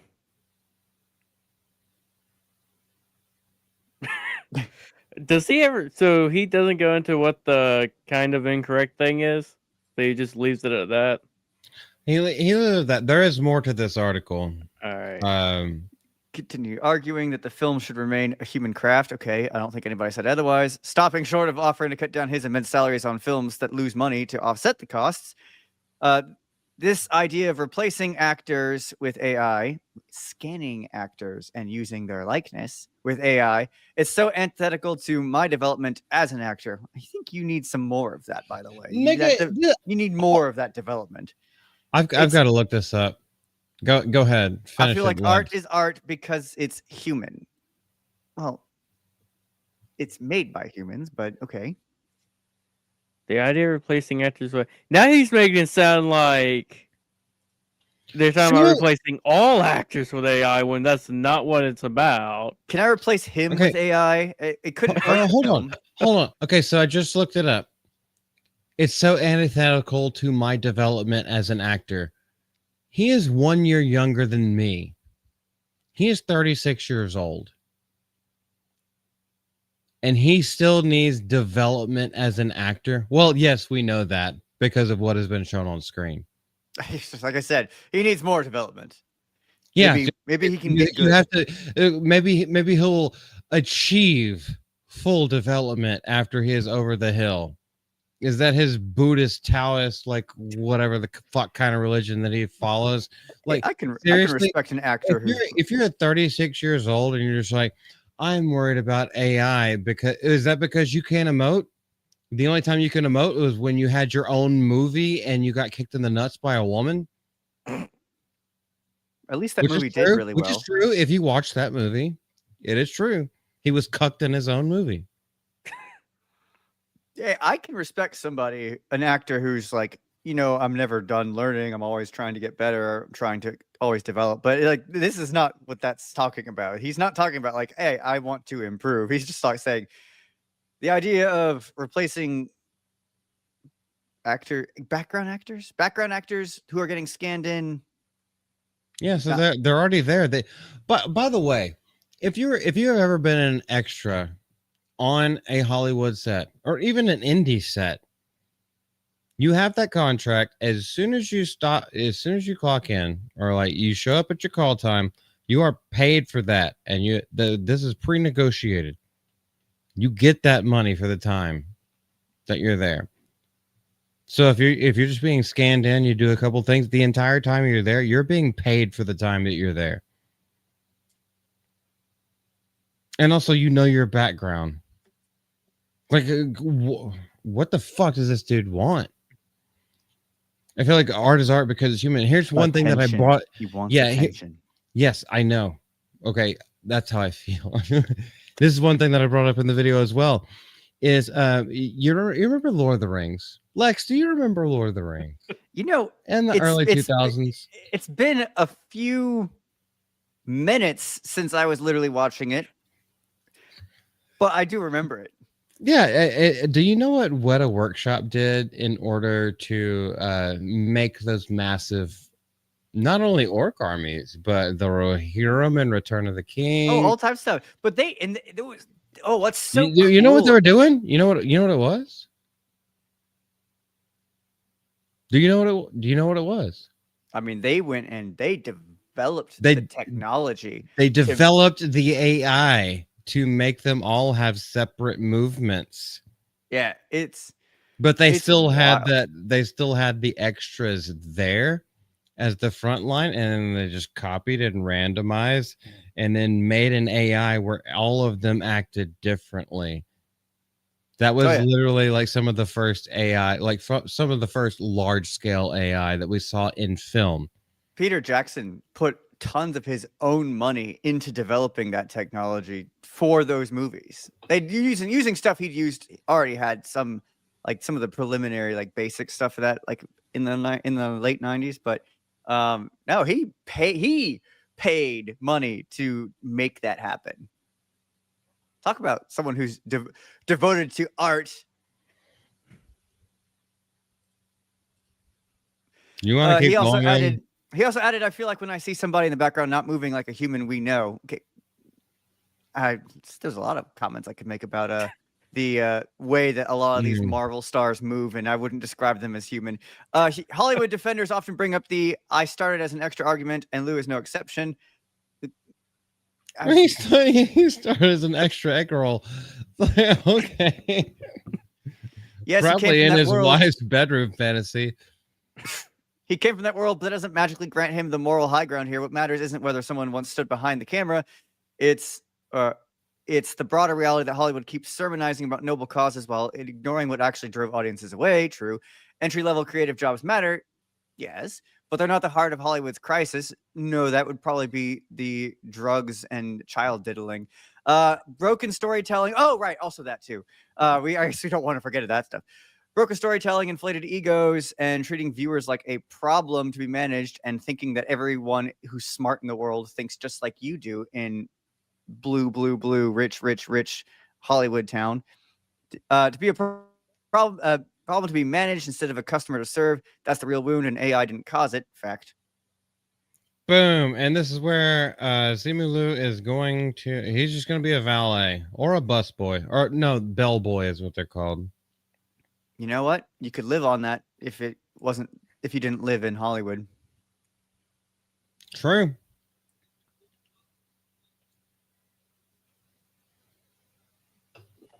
Ronan, any of your thoughts on the matter? They're so worried about AI replacing them, but if they were just better at their jobs, like with writing stories and not talking down to the audience, they wouldn't have anything to worry about. I can totally understand why he would be worried about AI replacing him, because I'm pretty sure AI can already emote better than he can. Yeah. For real, though. Goodness gracious. I was going to catch up with chat, but it seems like I've gone a little bit dark, except for just JK, our boy. Isn't that what acting schools are for?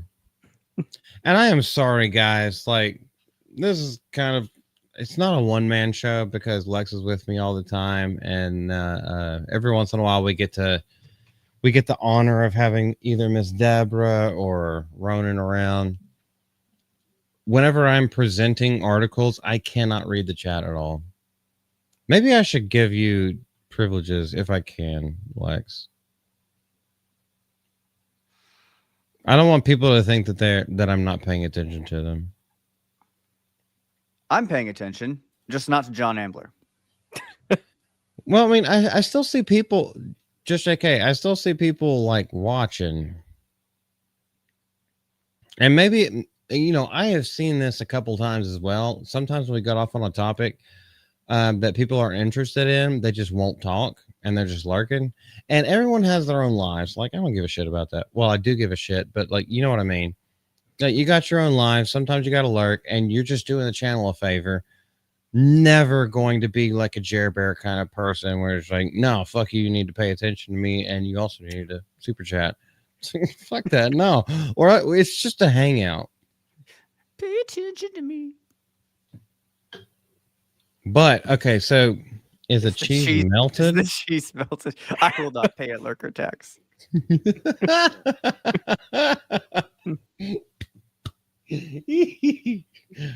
Oh, John. I choose to believe that she went and tested the theory of whether or not shredded cheese could melt. Oh, she's on the bed behind me. Uh-oh. Well, there she is. She's still wrong. Oh no. Summon Wait, the hold demon. on. Did you put Rorschach back in? Yeah, Okay. she's been back. Well, I thought she was sleeping with me. Oh yeah, she was CPs, and then I put her back and chisel dooms. But, we're getting chili cheese dog. Yeah, when's that? I don't know. Well, it's not tonight, so it doesn't matter. It is tonight. It's tonight. Nigga, it's 9:30. Where are we getting the chili cheese dog from? Oh, I'm going to take you up to HEB, but don't they close at 11? Anyway, we've got a lot of more stuff to talk about. DoorDash. Why did I say it like that? I don't know, probably because you're a hick. Doesn't know how to pronounce pecan either.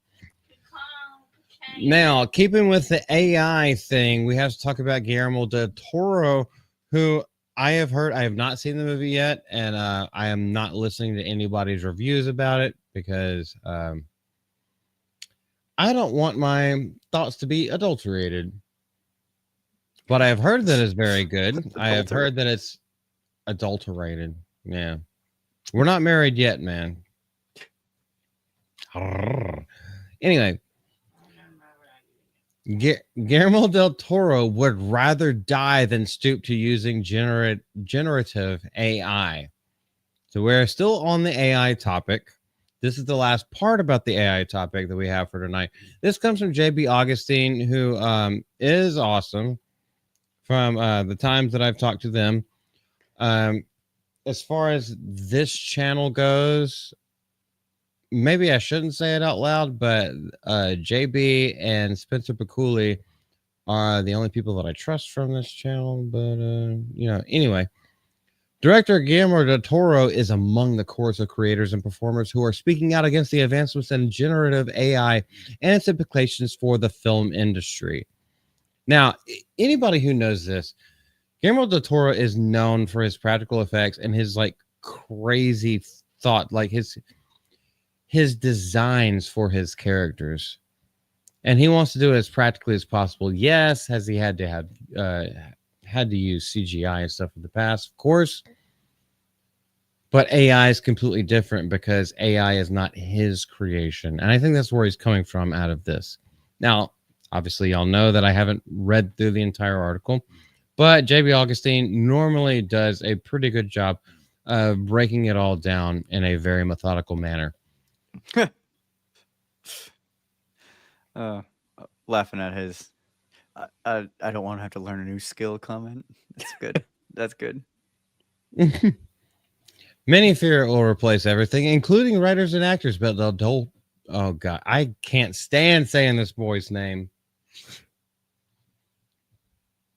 Guillermo del Toro says he will stick with the tried and true methods of filmmaking that got him this far. Also, at his age, he would rather not be forced to learn a new program. Boom. It's not that you can't teach an old dog new tricks. It's that the old dog doesn't give a shit. Just give him the fucking treat. AI, particularly generative AI, I am not interested, nor will I ever be interested. I'm 61, motherfucker, and I hope to be able, or puta madre, and I hope to be able to remain uninterested in using it at all until I croak. Now, how much of a boss statement is that? That is so fucking boss. Well, he's also successful enough that he's already been successful enough that he doesn't need to worry about it. The stuff he's making now is the stuff that he's making because he wants to. The other day, somebody wrote me an email, said, "What is your stance on AI?" And his answer was very short. I'd rather die. Boom. No, I do not disagree with him in any way whatsoever. Del Toro was inspired by the advent of AI when making his version of Frankenstein, but not the technology itself. He zeroed in more on what he considers the arrogance and natural stupidity of its innovators, and wanted Oscar Isaac's performance as the good doctor to reflect his concerns. My concern isn't AI, but natural stupidity, which I can agree with. I don't know. What say y'all before we go further? I'm not sure if many people are really going to want AI in their stuff. I mean, especially in film, right? Because people get tired when there's an overabundance of CGI in a movie. Yeah. I don't see. Oh, hey, Marvel. Yeah. Boom. So I don't see many people really wanting generative AI much in their films either. Most people would rather have practical anyway. Especially Practicals looks nowadays. so good. Yeah. Go ahead, Lex. That was it. Practicals look so good. Yeah. There's been it's like the pendulum swinging. I feel like, because there's been so much CGI and so much shitty CGI. Then when we go back and we look at things like The Thing or practical effects with just a little hint of a CGI gloss. Let's go back to The Rink, like early 2000s, 90s, 80s stuff. It's like, that shit creeped me the fuck out, and that shit still holds up today. Hell, we can even go back to the 70s with Star Wars and the puppetry and everything like that. Be like, yes, because of the world you built around it, I buy this character.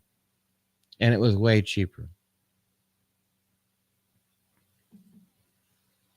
I've seen Frankenstein, and I know you haven't, so I'm not gonna. I don't want to. There are a lot of things I want to comment, but I'm not gonna because you haven't seen it yet. Okay. So I might have a foot up my spine.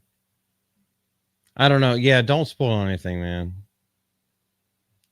We're in a little bit of a rough rut over here. So there's a lot of things that I haven't even been able to see Shelby Oaks yet. And no, I'm not going in. That's the Chris Stuckman one, by the way.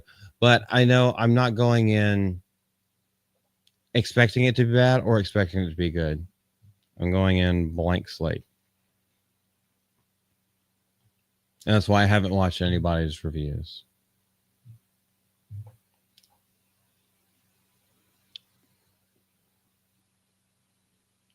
I completely lost my train of thought. Are y'all done with what y'all had to say?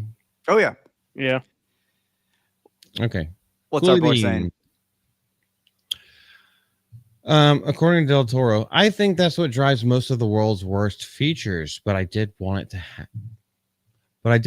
have the arrogance of Victor be similar in some ways to the tech bros. He's kind of blind, creating something without considering the consequences, and I think we have to take a pause and consider where we're going.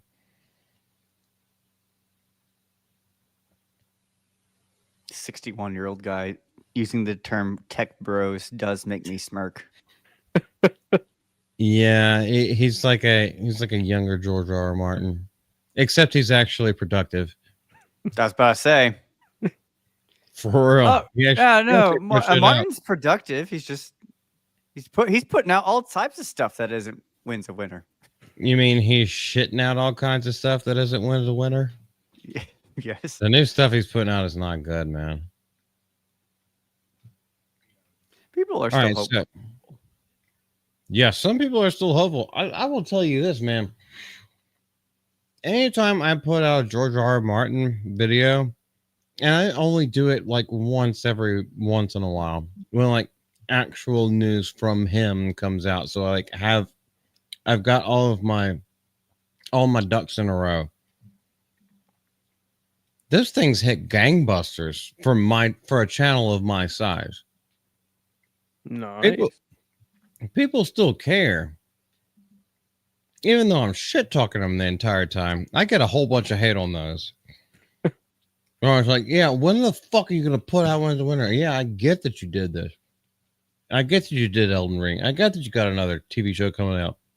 I get that you got another appendices of a TV show coming out. Where's Winds of Winter?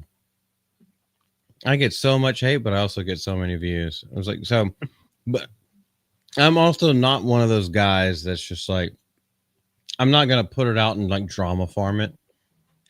And that's how easy it is to fall to the dark side. Yeah, I only do videos on shit where I have something to say. That's just me. I know not everyone does it. I don't give a fuck. I do things my own way. If I don't have a vested interest in it, I ain't doing a fucking video on it. Speaking of, okay, I need to say that. Maybe I'll say it towards the end, after we're done with this one, because after this, there's a huge thing that we can go into, but I think we're running a little bit late. So we'll hit the Call of Duty one after this, and then we'll knock out the other two whole topics, and then go into prayer, and then talk about stuff. Anywho, his adaptation of Mary Shelley's timeless tale of terror could be read as a warning for the AI chapter of the misinformation. Goodness gracious, With Lord Multi. of the That's a information age. And yes, and it can stand above the rest, become eerily prophetic, but its message may already be too late. While social media is being fooled by videos that look more real by the day, Hollywood agencies saw nothing but possibilities when Tilly Norwood went online to the shock sensibilities of real actors and models. That's a Rubicon crossed, and the world is only seeing the first wave of what AI can do. Oh, hello, Days. Why are your lips so big?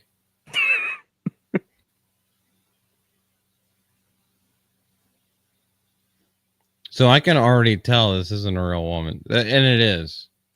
It is not a real woman. AI product, Tilly Norwood. I will say, at least with the flood of AI videos, it should finally get people to learn to not believe everything they see again. Well, hopefully, but here's the thing: it's gonna make people pay way more attention. Like Yeah. look at the posters in the background. Like according to the walls, those don't make sense. Yeah. Not Like to the letters. yeah, just the background. Now let's look at what's in focus. Uh, can y'all see my cursor? Yeah. Yes. Okay, this thing right here does not fit her facial structure. If her face was that wide, her lips would be more inclined to do that. She almost kind of has a Joker face. The hair, I don't know. It's a little muddy right here. Let me. It's Yeah. like It's It like her doesn't hair help is getting in, it closer. Her hairline is a little muddy. but it's also like you see where her hair kind of looks in focus, and then her hands blurry a bit.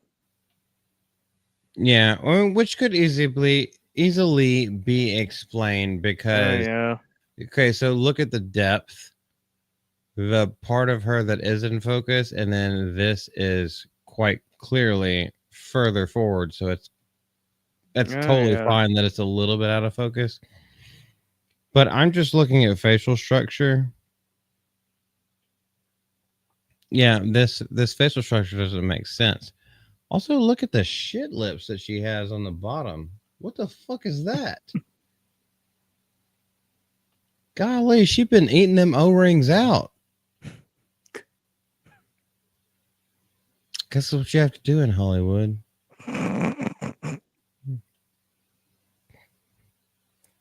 Okay, I don't want to say it, but this is also not natural. The way that goes down for a girl of this stature, that's not natural. Babe, look at this. Okay. You think this is a real person or an AI person? AI. Okay, so I've pointed out many reasons. If you zoom in, her lips are not normal. Yep, that's the first thing that I Her pointed out. fingers aren't normal. Nope. Now, when it comes to this part, like look at the stature of the body. Her neck isn't normal. Those are not normal. Why is her neck like that? I Okay, mean- well, no, because it's like you see those little lines in her neck. That's not normal. Go Yeah. down. Yeah, and that part of your elbow. Yeah, that's all. Yeah, that part is not normal either. See, I got it from a girl.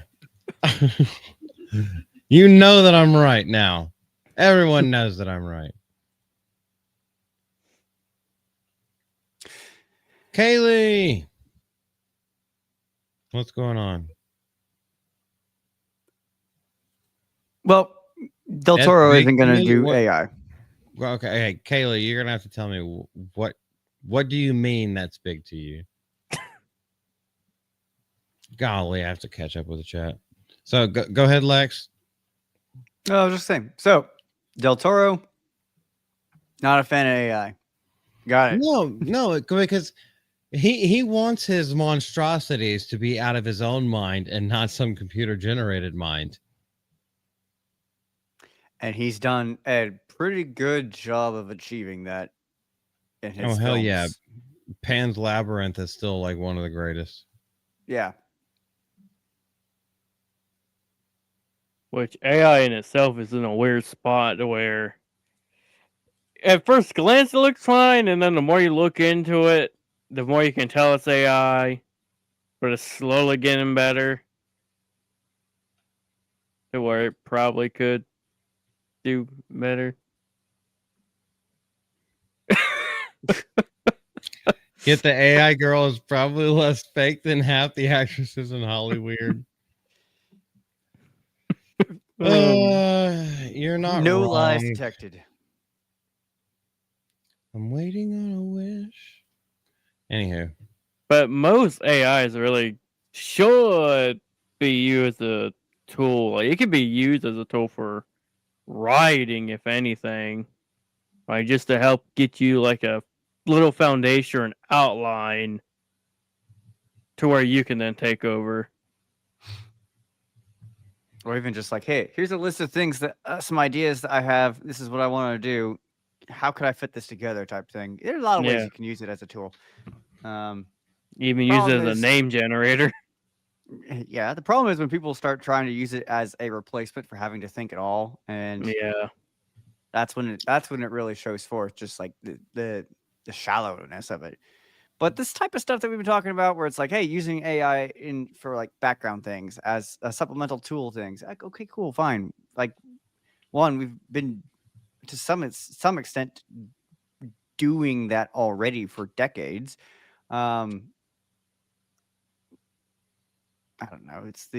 It's a hot button topic, and actors who are not that good are gonna obviously use it to capitalize on getting anything that gets their name in the headlines, because their movies won't. Yeah. This is what we see. Oh, And unless- most of the stuff with AI is performative, or at least on Twitter, most people are performative with it. Well, See- I mean, we're still in the formative years of it, Yeah. the formative stages of it. The thing is that it is growing at such a rapid development that, and even where we are right now, a lot of people cannot differentiate without taking a second, third, fourth glance and actually analyzing it. And we all know what the mainstream media has done to these fucking cows that just, are herded to the slaughter. It's like, hey, you see it, you tell it to them, they believe it, they take it in hook, line, and sinker, and then they go to their death. I They're will doing the say, same thing with AI. Go ahead. I won't mind if AI art takes over because Twitter artists are annoying. That's it. I know exactly what you're talking about too.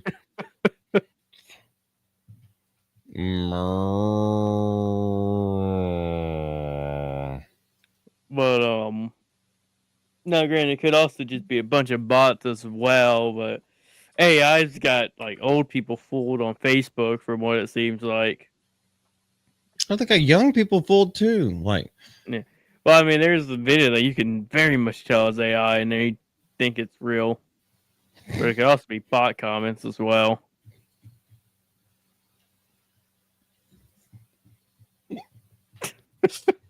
everything's normal in the chat. Pay no heed to that.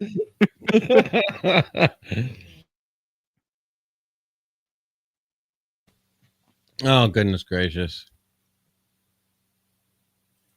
Y'all are insane. I can't even see either of you. All right, let's get to the last thing. It's going to be, well, I don't know. We're at 2 hours, and it might end up going for a whole nother hour, just depending on what this topic brings to our minds. But I know Call of Duty is on there. We got Ghost in the thumbnail. And yes, it does have to do with Call of Duty, but maybe in some way that you didn't know about. Taylor Sheridan. This is a shocker because with Paramount, people are trying to sell between WB Discovery and all these other kind of companies, and they're all up for bids. They have made something throughout the past week saying like, no, we're gonna drop Taylor Sheridan and all of his stuff. Like, yeah, we don't care. Whatever buyout it is, we're not gonna do it. But Paramount is keeping him in fold for a Call of Duty movie with Peter Berg directing, which is kind of like huge fucking news because Peter Berg has done a lot of good films. Now, he's done a couple of shitters as well, but he has also done a lot of good films. And we also know that Taylor Sheridan, as far as TV shows and grounded TV shows has gone, he kind of can't miss at this point. Or is this the point when they bring in Call of Duty? He will pin the video game adaptation in a surprising move following the top creator's departure for NBC Universal. Now, if you don't know, this one is Peter Berg. This one is Taylor Sheridan. In case you didn't know. A lot of people don't know. So sometimes you kind of have to put it out there. Have either of you guys heard about this? I had not. I've seen a little on Twitter, I never paid much attention to it with it being Call of Duty. Yeah, and I don't know exactly to the extent or what type of Call of Duty they're trying to do, but maybe this article explains because this was released 2 days ago. I would And think it'd just be like a almost traditional war in sense. Yeah, Yeah. but which war? Oh yeah. yeah, I would assume it would be more like a Modern Warfare 1 or a Modern Warfare 2. You know, the one that really got Call of Duty like really on the map after No World Russian. War. Yeah. Everybody's Russian. Let's go into it. While Taylor Sheridan is known for his vast empire of television shows for Paramount Plus, his output on the film side has been as arid as a Texas drought. You do know we Hey. don't have droughts that much anymore, nigga. Who are you, Hollywood Reporter? You got wildfires. How many wildfires do we have in Texas? Go ahead, and even if we do, it ain't nowhere near our big cities. Yes. No. And I took offense to that. And I took it personally. That is about to change. Anyway, let me get Taylor Sheridan knows known about this. Anyway, he's going from TV to like basically a full-on movie. Despite the recent headlines of Sheridan decamping the new David Ellison-owned studio for NBC Universal, the cowboy isn't done with Paramount just yet, and he just landed one of the highest profile gigs of his career. By the way, just without looking it up, Taylor Sheridan is also one of the guys in if you guys watch The Fellowship, Nerd Erotic, everyone is going to talk about Landman. That's one of Taylor Sheridan's. In case you didn't know, he's closed a deal to write the adaptation of Call of Duty. So he's only going to be a writer, one of the biggest video games of all time. Press X to doubt. The deal making comes as Peter Berg, the man's man director behind such movies as Lone Survivor with Mark Wahlberg. Great. Deepwater Horizon, never saw it. Friday Night Lights with the guy from Early Edition, it's Gary something, has closed his deal to direct and also write the adaptation. So they're going to be writing in tandem. So we think. Sheridan will also produce the feature, as will Berg. David Glasser, who runs 101 Studios, a production company behind Sheridan's shows, is producing as well.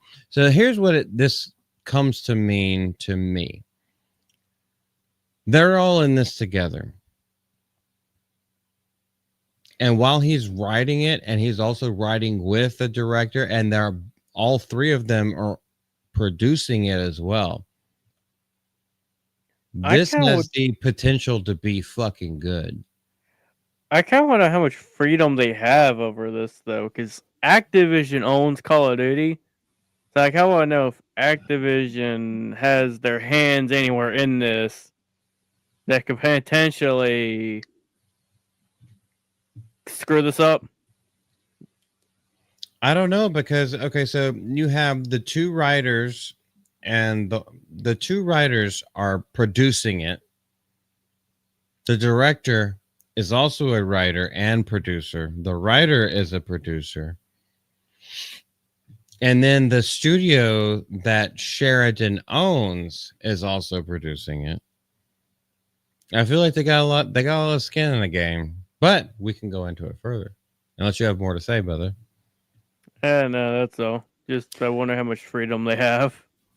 I'm just curious if they're going to adapt a specific campaign and tell a story that's already been told before, but on the big screen, or are they going to make something totally new that's never been done, like plot-wise?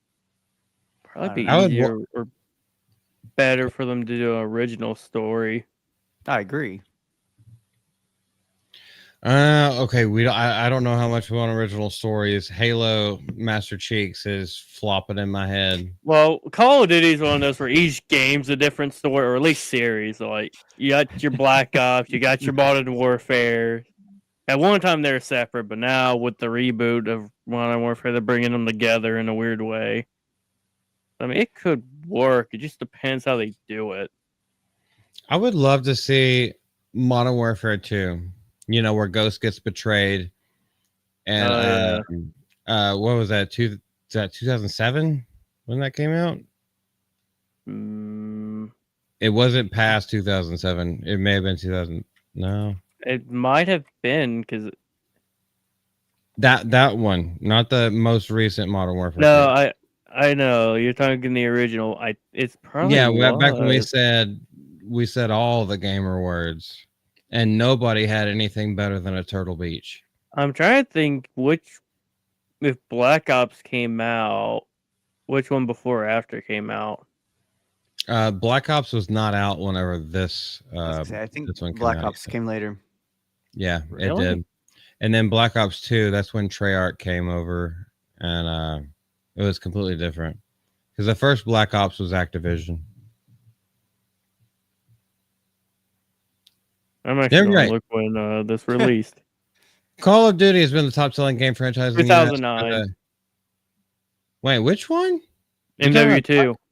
November 10th, 2009 is when MW2 came out. No way. Yeah. Hold up. Wait a minute.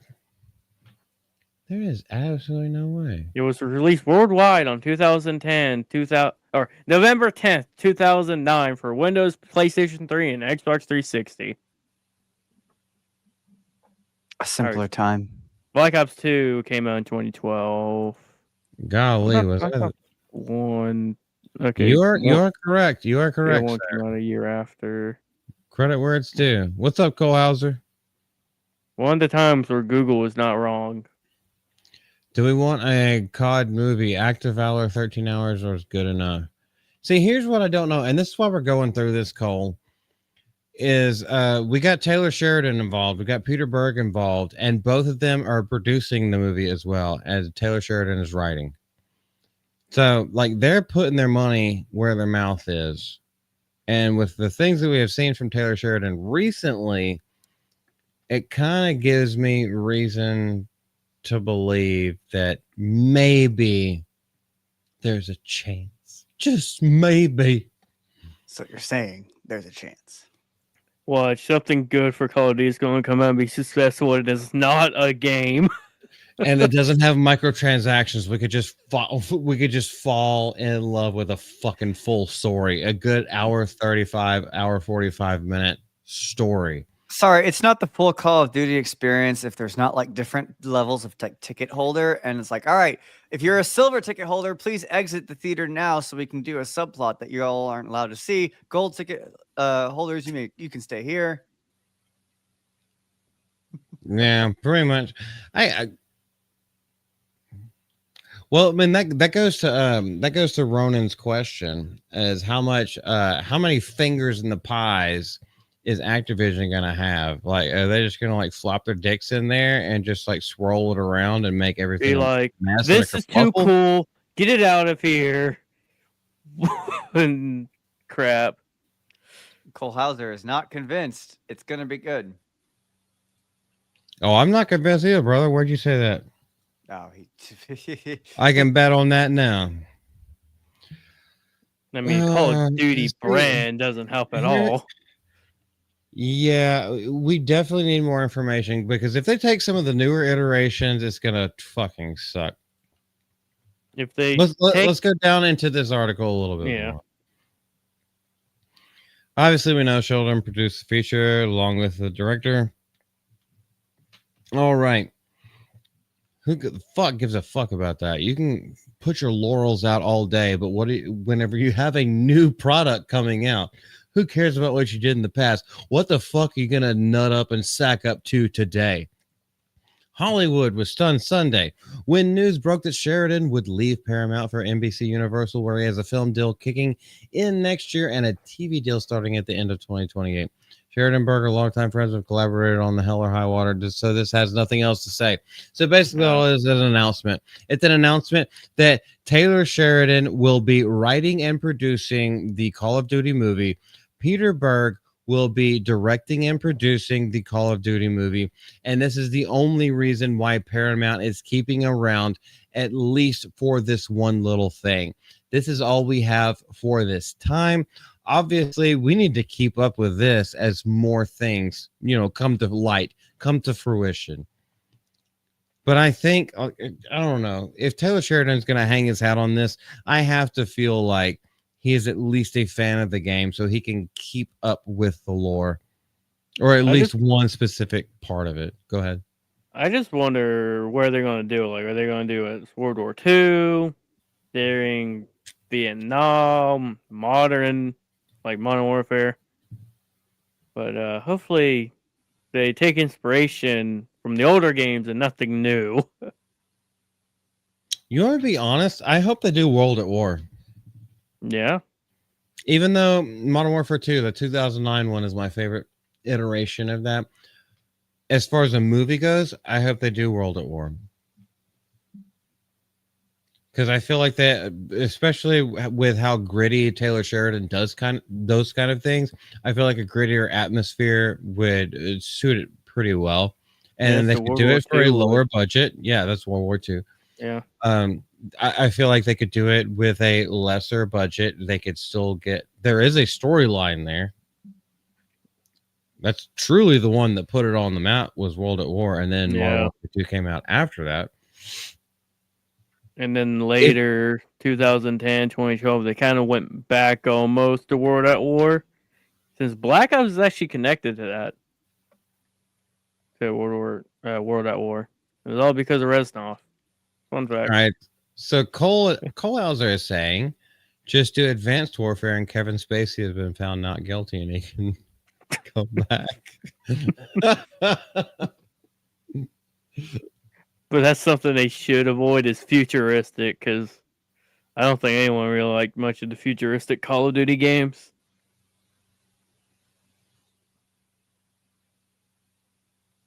Well, Okay. I'm Go ahead, skeptical, Lex. but hopeful. I haven't played it. I think the last one I even played was like Black Ops 2. It just kind of, the whole series in like that whole world fell off for me after that. They started getting weird. And that's it's been a while. I haven't John, played no. Call of Duty John, in a please. long time. It'll break out into a musical number and turn into Call of Duty Fortnite the musical. Or the musical Fart Night, because when you have those men in a bunker for so long, you know, the Master Cheeks. Lex, I'm taking things from different people in chat and different conversations and linking them together, because that's how mainstream media works, bitch.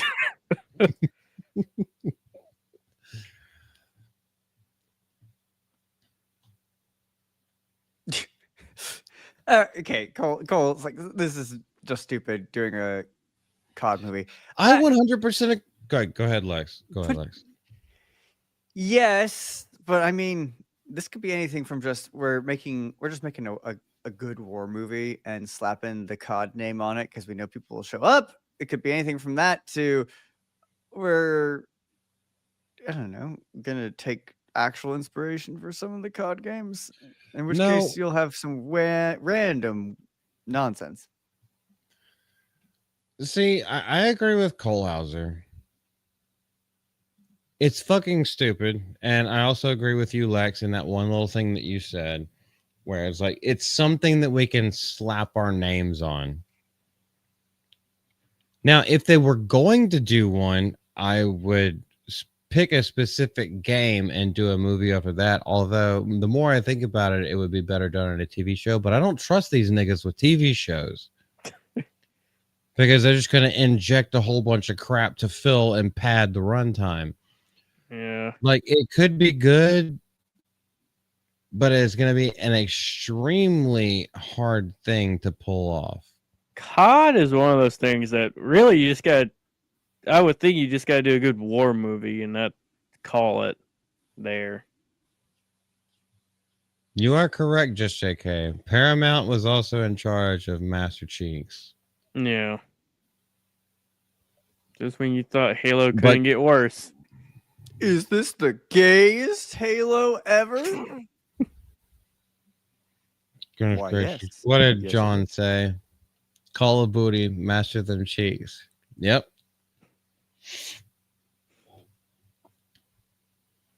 Well, did I? Wasn't there a meme where Cortana turned into Jack Black, and there was a meme where he did Cortana now as Jack Black did Master Chief's cheeks. I can't say that I No, saw there there was no dick or anything like that, but it was just like Cortana turned into Jack Black and like smacked his bare ass from the show. It was just a joke. Like there was no nudity, but well, there was the butt nudity, but Don't think I've seen that. my there eyes is have been absolutely spared. no way I can find it. It was just something I came across. Twitter's a hell of a drug.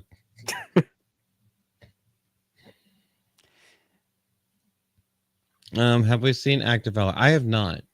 I haven't.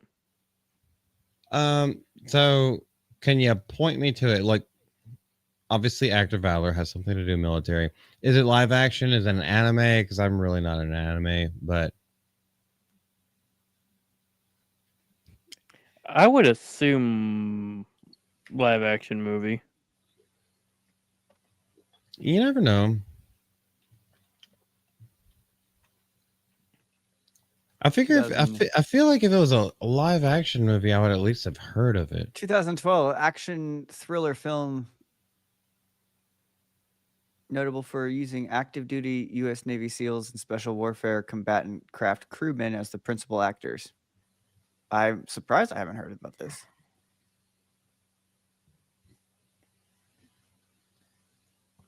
I guess I should Came out in probably do it. 2012. Just give me- Yep. An hour 51 minutes long. Because there have been movies that I have seen that use mostly like whether it be indigenous or like just nothing but people who have been in the service. Let me see. Oh, I have seen this. No, Cole, I have seen this movie. I do not remember much. Now, granted, I saw this like 7 years ago. I remember not hating it. He's singing high praises. No, I'll have to watch it. I'll have to watch it again. I just watched the trailer on IMDb and then saw like the cover art, and I was like, no, I know I have seen this movie. I just kind of, I don't know. I watch a crap ton of shit, so sometimes things fall by the wayside. My B. Sorry to be negative, but doing a comedy just gives me a headache. Nigga, you be as negative as you want and say whatever the fuck you want to say. If you got to get it out your system, get it out your system. I mean, I don't think anyone's gonna go ahead, brother. complain about bad talking COD. It's not like it's in a good place right now. No, it ain't. And if it gives you a headache, like we don't have to talk about it or anything like that, but like get it out your chest. We don't give a shit. I'm trying to look for a way that it might possibly be something to look forward to. And basically the only reason for that is Peter Burke and Tyler Sheridan. But I still don't trust it. We're just reporting on it, man. When we're just talking about it. And I definitely wouldn't trust if Activision Nightsaber says it as well.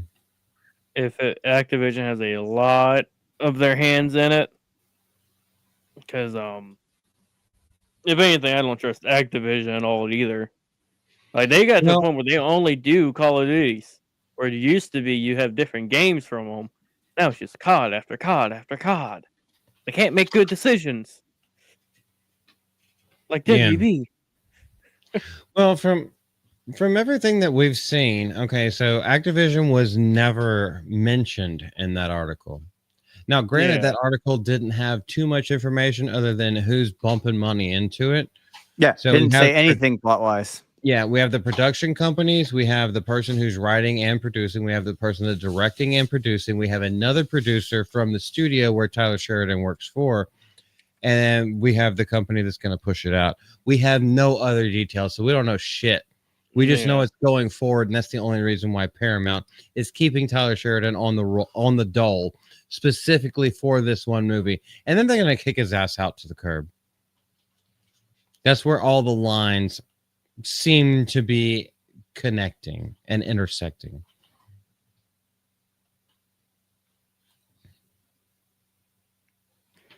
Well, we'll see. Sure. We'll see. Ronan, you said you're not too big into Call of Duty. I actually never played Ghosts. At least do Call of Duty Ghosts. That was a one-off, an open and closed story. I haven't played much, but I do know a bit. Ghost was interesting in the sense you would think Ghost from MW2 would be in it, but he wasn't. But if I remember, Ghost ended in a weird open way to where, although it wasn't, I don't think it was received well, but it ended in a way where you almost would think they were going to do a sequel if it ended how I remember.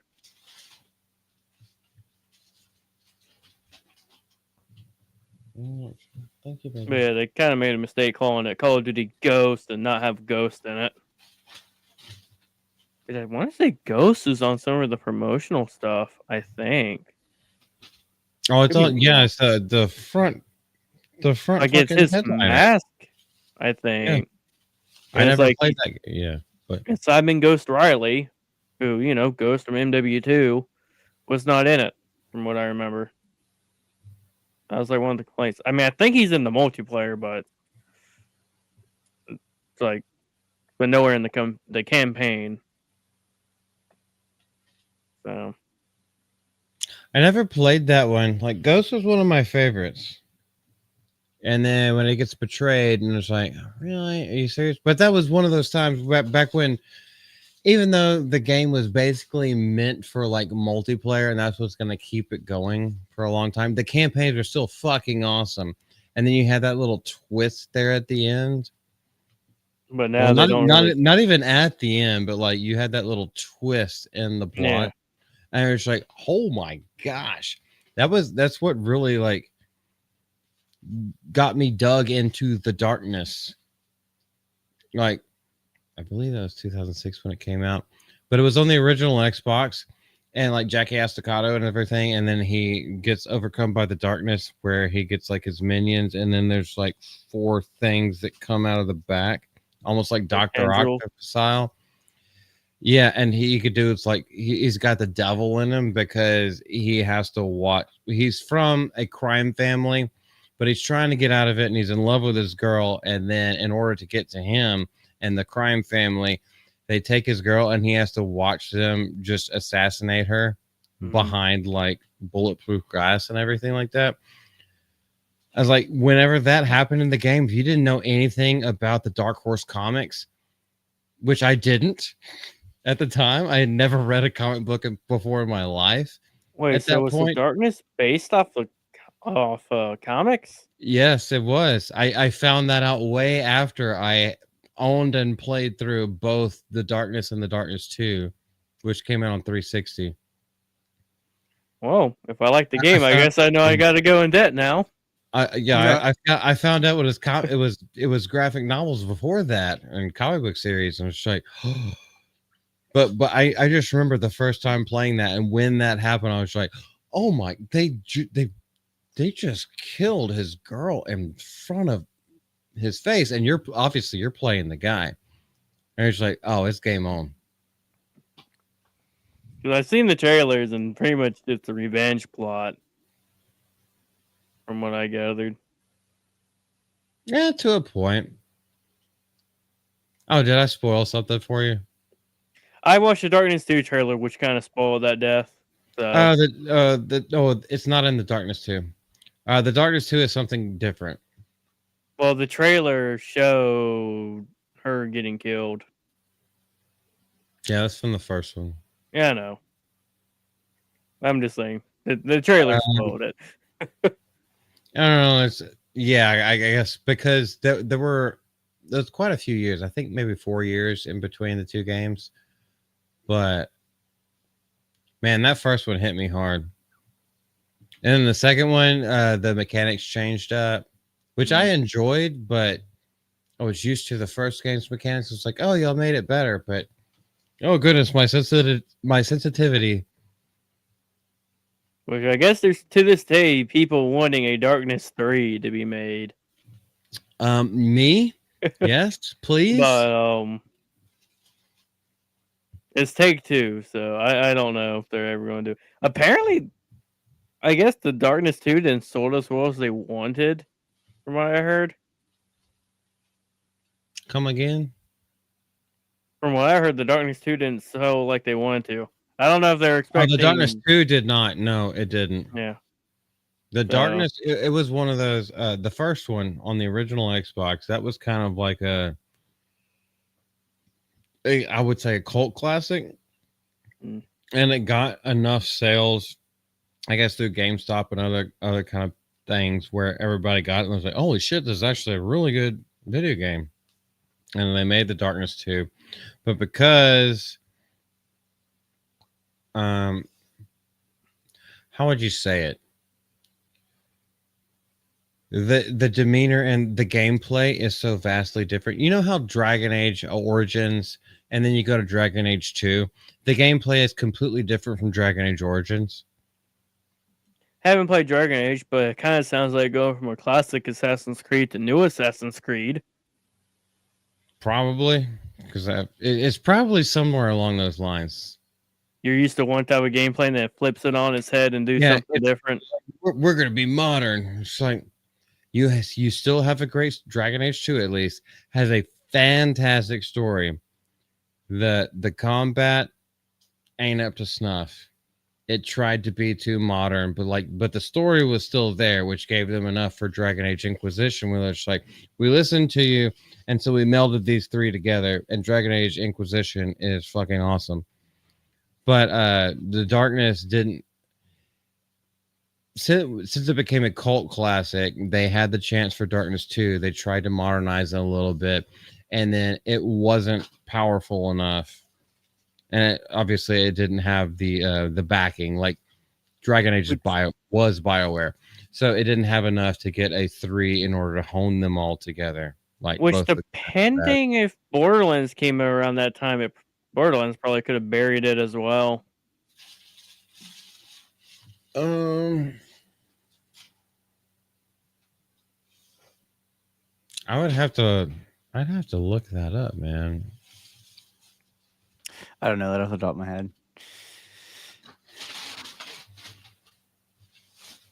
Dragon Age Inquisition is the only one of that series that I've ever played at all, and I never did get around to finishing it. There was just a lot going on in that game. The Darkness 2 is 2012. I think Borderlands was probably around that time as well. Lex, you about to eat hay? What does that mean? Well, you're gonna hit it, but you're also gonna be inhaling it. Are you about to become the Wicker Man? Well, which version of the Wicker Man? Because there's a few different varieties. The one that's not on fire. Did you ever watch? This is totally a tangent. But did you ever watch the Nicolas Cage Wicker Man movie? Yes. I genuinely love that movie, but it is not good. It is so not good. The bees. The bees. Oh gosh, the bees. Oh, it's one of those films that's just so bad it's funny. Good times. And just know, when people hire Nicolas Cage, they know what they're getting into. They expect it. I mean, you gotta. He does have a style. And yet, you get some things like National Treasure and whatnot, which are just like cult classics of a type. Yeah. The first Ghost Rider movie was good. The second one, though, Hold on. I The didn't care second for one? it. The second one, though? Spirits of Vengeance, I Yeah. didn't care much for it. I Okay, never the saw first the second one. the first one is better, but the second one, I would Oh, say give it a second watch. well, because I watched the first one, then turned around, and went to the second one. It's like they retcon things from the first movie, and then it's just I didn't care much for it. Well, here's something. Actually, Gary turned me onto this.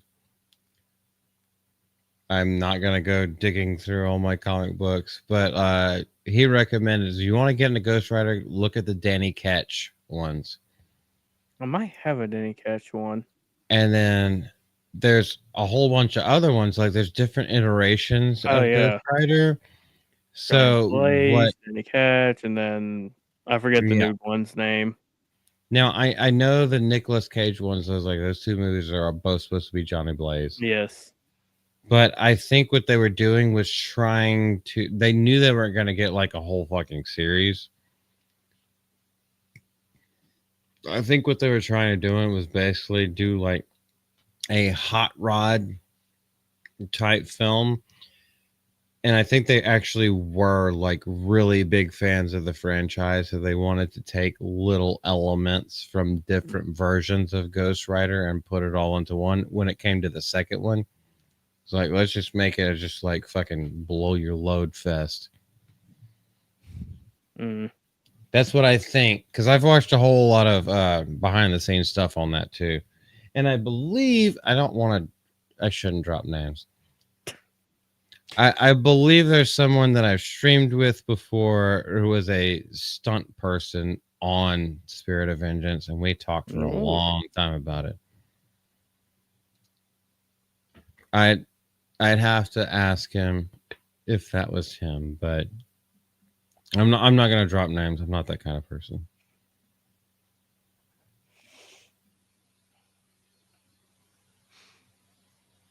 Yeah, just going turn around and watching it from the original, seeing the retcons kind of turned me off a bit. Yeah, I can understand, man.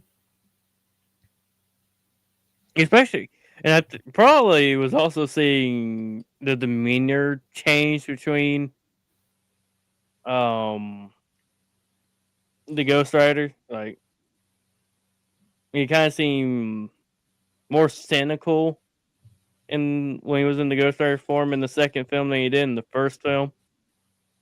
Mm-hmm. And I was like, whoa, this is a 180. Then there was the ending of the first one where he seems to kind of like accept the whole being Ghost Rider, and then the second film's like, yeah, I hate this. If I remember correctly. Oh, it's been a long time. I would have to watch them back to back in order to, and we can have a discussion about it. It's been a while since I watched them too. I'm surprised I only ever saw the first one. Oh, that first one is definitely worth it. Yeah. The effects are great. What's that? 2005. Also, there's a game on PlayStation 2, which is kind of like a God of War clone. True. Like Yeah. OG Oh, God of yeah. War. I remember that one. I remember that. I had to go to someone else's place to play it, but I didn't have a PS2 until 2008. Mm. And then I never bought it. Well, I never had a PlayStation before. I never bought another one afterwards either. Y'all know me. I'm an Xbox guy. And then for the last 2 years, I've been a PC guy. Like, what? You can hook a game controller up to your PC? All right. PC And gaming. you can find ways to play those PS3 games on your PC. And Oh, PS3 games and Xbox games. It's called the world of emulation. Yes. Allegedly. Emulating, tribulating. As long as you ain't masturbating. Anywho. Oh, God, that's probably the worst thing. there are two more topics that we could go through, but I think we really should do is kind of end it up here. Because one is going to get us really pissed off, and I don't think we need to end the stream pissed off. Fair. What would the topic have been? Diddy, Oh, did y'all Oh, see that's it? Did y'all see his sentence? I can't remember. If I remember, it was too low. Lex. Okay, hold on. We're going waiting. Up or down? Did we talk about it? No, I don't want to. I don't want to do that. I don't want to. Okay. That's Yeah. that's a good topic to include on another one, but I don't want to start that now. We would get fucking irritated talking about it. Don't worry, I have it pulled up. And then the other one is like three tabs in a row, which would take us a long time. So I think it's best to probably try to start winding down. But the night is still young. It's so wait, what? As I say, as it's 11:24 for me. I'm part of the grudge. That one's behind me. That's not how you do it.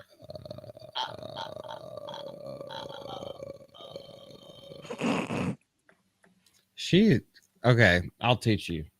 I will teach you, young Padawan. And maybe one of these days you'll learn. I'll be on the council. My someday. apprentice. So I was late, was out. No worries. No, we don't care, man.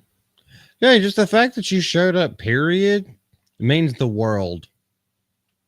We're all just out here hanging out. Like you actually think there is halfway of a blueprint, but as you can see, there's like 2 different topics and 3 or 4 different tabs that we didn't even get through. Can you make a poll right now? And we go on many rants, I believe. I'm not going to make a poll. Yeah, we go on rants. Like, we just hang out with folks. No, can you make a poll? Like, should I get back scratches tonight or not? Babe, you're going to get back scratches anyway. So, no, we're not doing that. You've interrupted things enough. What derailed us most? The Lord of the Rings rant at the start, or how we like our hot dogs? I blame her for both of those. Okay, Lord of the Rings is the one that I blame her for because Lord of the Rings is my favorite IP of all time. Outside of the Bible, but that's not an IP. That is God himself. I like how I look like a little bald thing. Yeah, Schmeagol. Go. She wants the precious. Actually, where the no, you're not getting it. No, you already cracked my nail. Oh yeah, I did. We'll take care of that later. All right, Lex. By the way, guys, anyone who is here, this is the part of the stream where, as we're ending up, we are going to go into prayer. We haven't started yet. And this is you do not have to participate. However, we will pray for you, whoever you are, whether you're lurking, whether you're in the chat, whether you have unspoken requests or anything like that. It's not for anything specific other than the well-being of yourself and the well-being of your heart.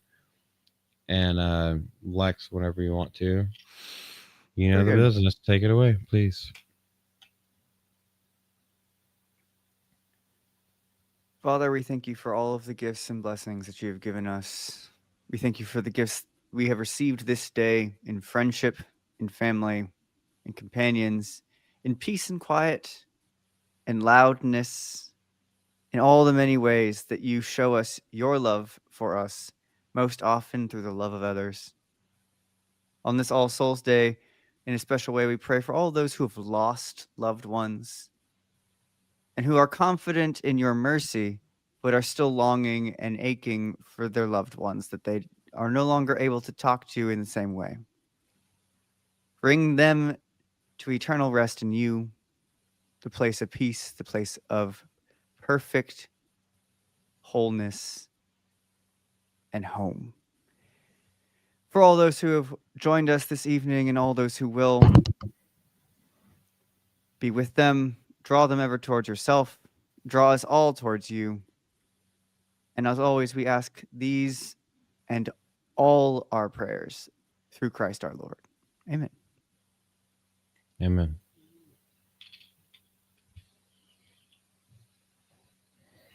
Rah! And now domestics. Oh, hold on. You can't. Oh, I get a domestic all I want. Can you? Oh,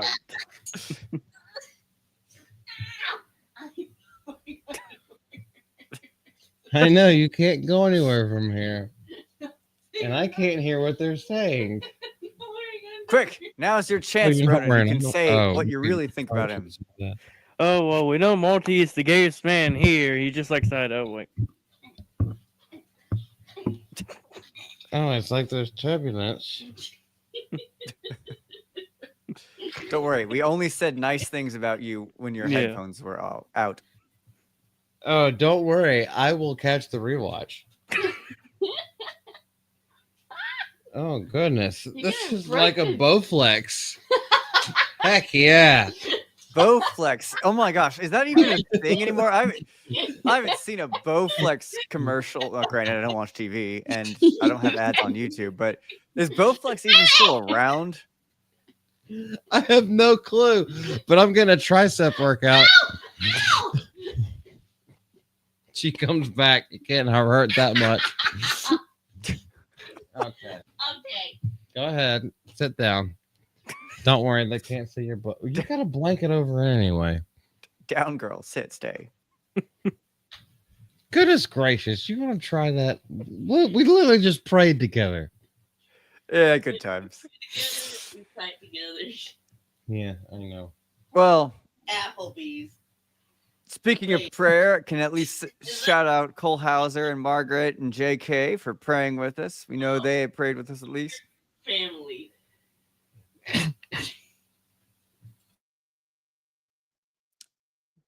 Also, They're saying kind things to each other. JK posted the most base thing in chat. Lord of the Rings is goated. It is the This- greatest this- of all time. This is a fact. Truth nuke. Can you quiet that animal down? I'm here. She looks like a beach seal. Lovely. I don't know if I can get up, honestly. Yeah, it's probably for the best. Is this Leave what her where old she people is. feel like? I am. How do I get up? She fucks around, finds out, and then never learns. Anyway, okay. I don't know. Let's try to get serious. Lord of the Rings is goated. Hell yeah, just JK. By the way, man, if you When haven't- you hear your family. Put the thing back on the bed. okay, yeah, go ahead. Hold on, watch your undergarments. Why not? I'd rather not. Okay, so just JK. By the way, if you ever want to be a guest on here and enjoy it, all the fun, just hit me up. Do it, JK. Yeah, you're such a great mod and such a great friend. Like, I don't know, you're a Bama boy, so like you could do it. All right, so let's. Why can you not get out? Because I'm not letting you get out. Now back in the cage. No, you Oh goodness, Gaming Ronin. It's Well, about that time, man. Like, plug yourself. Say some wild shit. Drop a slur. Seriously, if you drop a slur on this channel, first of all, it won't fall back on you. It'll fall on me, and I don't give a shit because I say slurs all the time. I just He want to does. hear it out of your mouth. didn't say one well, I said- clankers can go rot. You can find me over on Kick if you want. Currently playing through Devil May Cry 5. Should be or 5. Devil May Cry 3 Should be getting that done Monday, and then I can move on to other games like GTA Vice City or Far Cry 5. Depends if I'm still continuing Far Cry 5. Well, yeah, that's about it. Is Far Cry like when you have a really long cum shot? I'm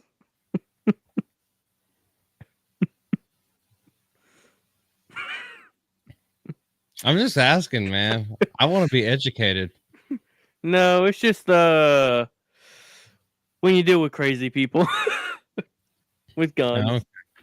No. So here, this channel, great, got it. Crazy people with guns. Yeah. Oh, that's right. I did pull one of them out earlier. Allegedly. Yeah, it was real. Well, great. Thanks for joining us as always, Ronan. What a way to spend your birthday with this group of psychos. And the Wouldn't woman. have That's right. Babe, we wouldn't want to have it any other way. And you didn't. We have to sing him happy birthday again on the way out. I don't think that we do. Well, for her, we do. Mm. Lex, what do you got going on? Also, hold on. First, just JK, can you post all of Gaming Ronan's links? He mostly does kick stuff. Can you please post that? And anybody who doesn't know Gaming Ronan, dude's a master gamer.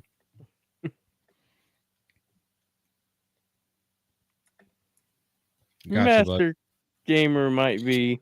He also hangs That's out with American Ninja quite a bit. Also, American Ninja, and I know he's not watching, but I don't give a fuck. We got to shout out our boy Ninja. Yeah, I'm pretty sure he's live right now. I think he should be. Been 'cause live it's for a while, I think. Yeah. I'm going to go hang out with him after we're done with this, but You gotta hang out with me. yeah, we'll do both. Eventually. Oh, he's playing. Oh, he's playing Rivals. I thought he was going to do Arc Raiders. I thought he would too, but yeah, Well, I saw Ninja's great. notification. You can see Ronan in there with him quite a bit. But feel free, like, go give Ronan a shout out and follow him, subscribe to him. He's a good dude. Yeah, if you're interested in me just being terrible at single player games, that's the place for you. Okay, maybe not terrible, but okay or decent. Well, just a gamer, someone Yeah. you can level with.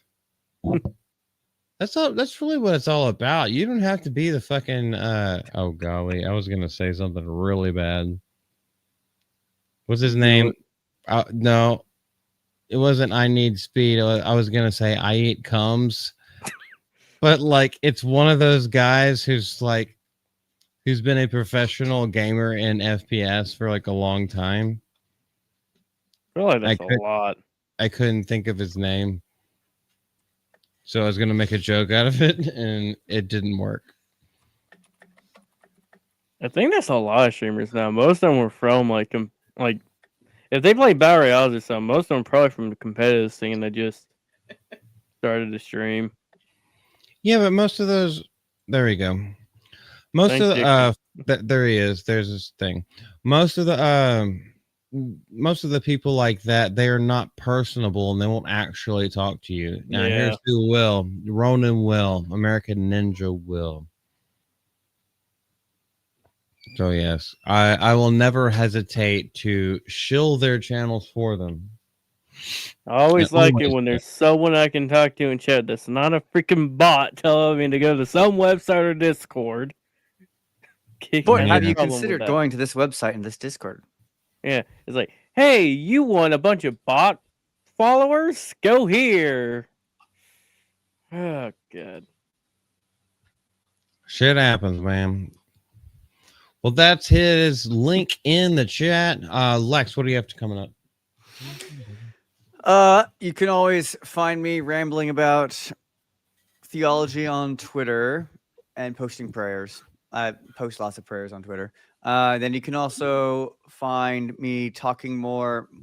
See, we've evolved into more politics stuff over on the Golden Age podcast on Isaac's channel on Monday nights, which is tomorrow.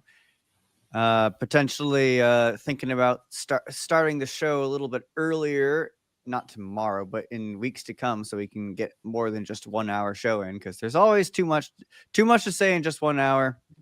We always running out of time, so, and there's always a good rotation of guests. So me, Twitter, also me, Isaac's channel, also me on some obscure, bizarre, crazy man's channel called Malty on something. Yeah, Wait, it's you and Isaac only go for an hour? I thought y'all were.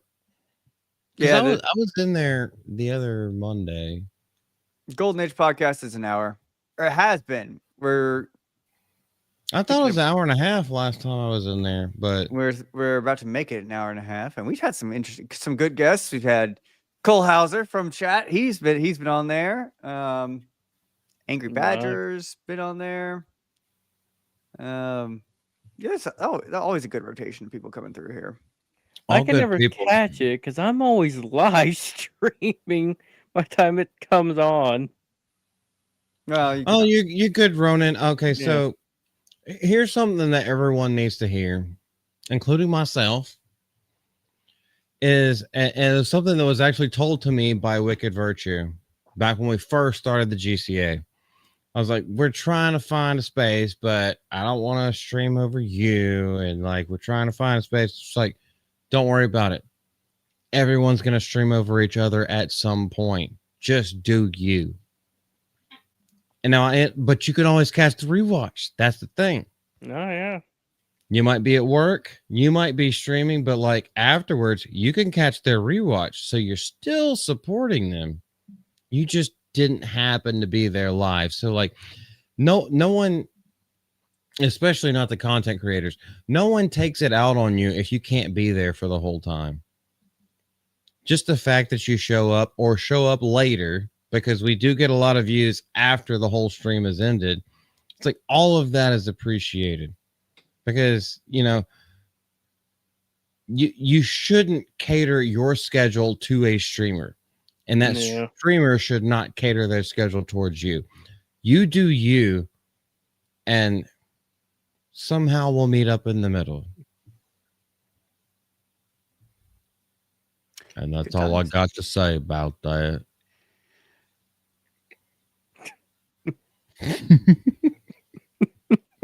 Good times. All right, Malty, anything else that you're going to plug about yourself? No. I'm about to eat some fucking McDonald's hot and spicy. Is it hot and spicy? Yeah, of course it is. McDonald's hot and spicy. Yeah, you'll see videos whenever they come out. I will let y'all know. I'll talk to y'all behind the scenes about possibly the next 2 weeks. We may have to reschedule things or refinagle some things, but we'll see. Yeah, cool. You're back on tomorrow night. You're going to be on there on Isaac's channel. Great. It'd be great to see it. So you know it's good. Oh, hell yeah. Anywho, yeah, I mean, I just do my own channel. I pop in with other people. I do not have any plans as of now to guest with other folks. Basically, because I'm just not looking. I'm still in contact with all these people, but I'm not looking to host or guest host or anything like that. I don't know. Does that fucking make any sense? A little. You'll find me on this. You'll find me on this channel, motherfucker. You'll find me on Twitter, nigga. That's where I'm gonna be until someone asks me on, because we're taking care of things in our personal lives. We're simple folk, and we're happy, and we are not wiggers. You guys have anything else to say? We're going to leave it here. This is Malty from Malty.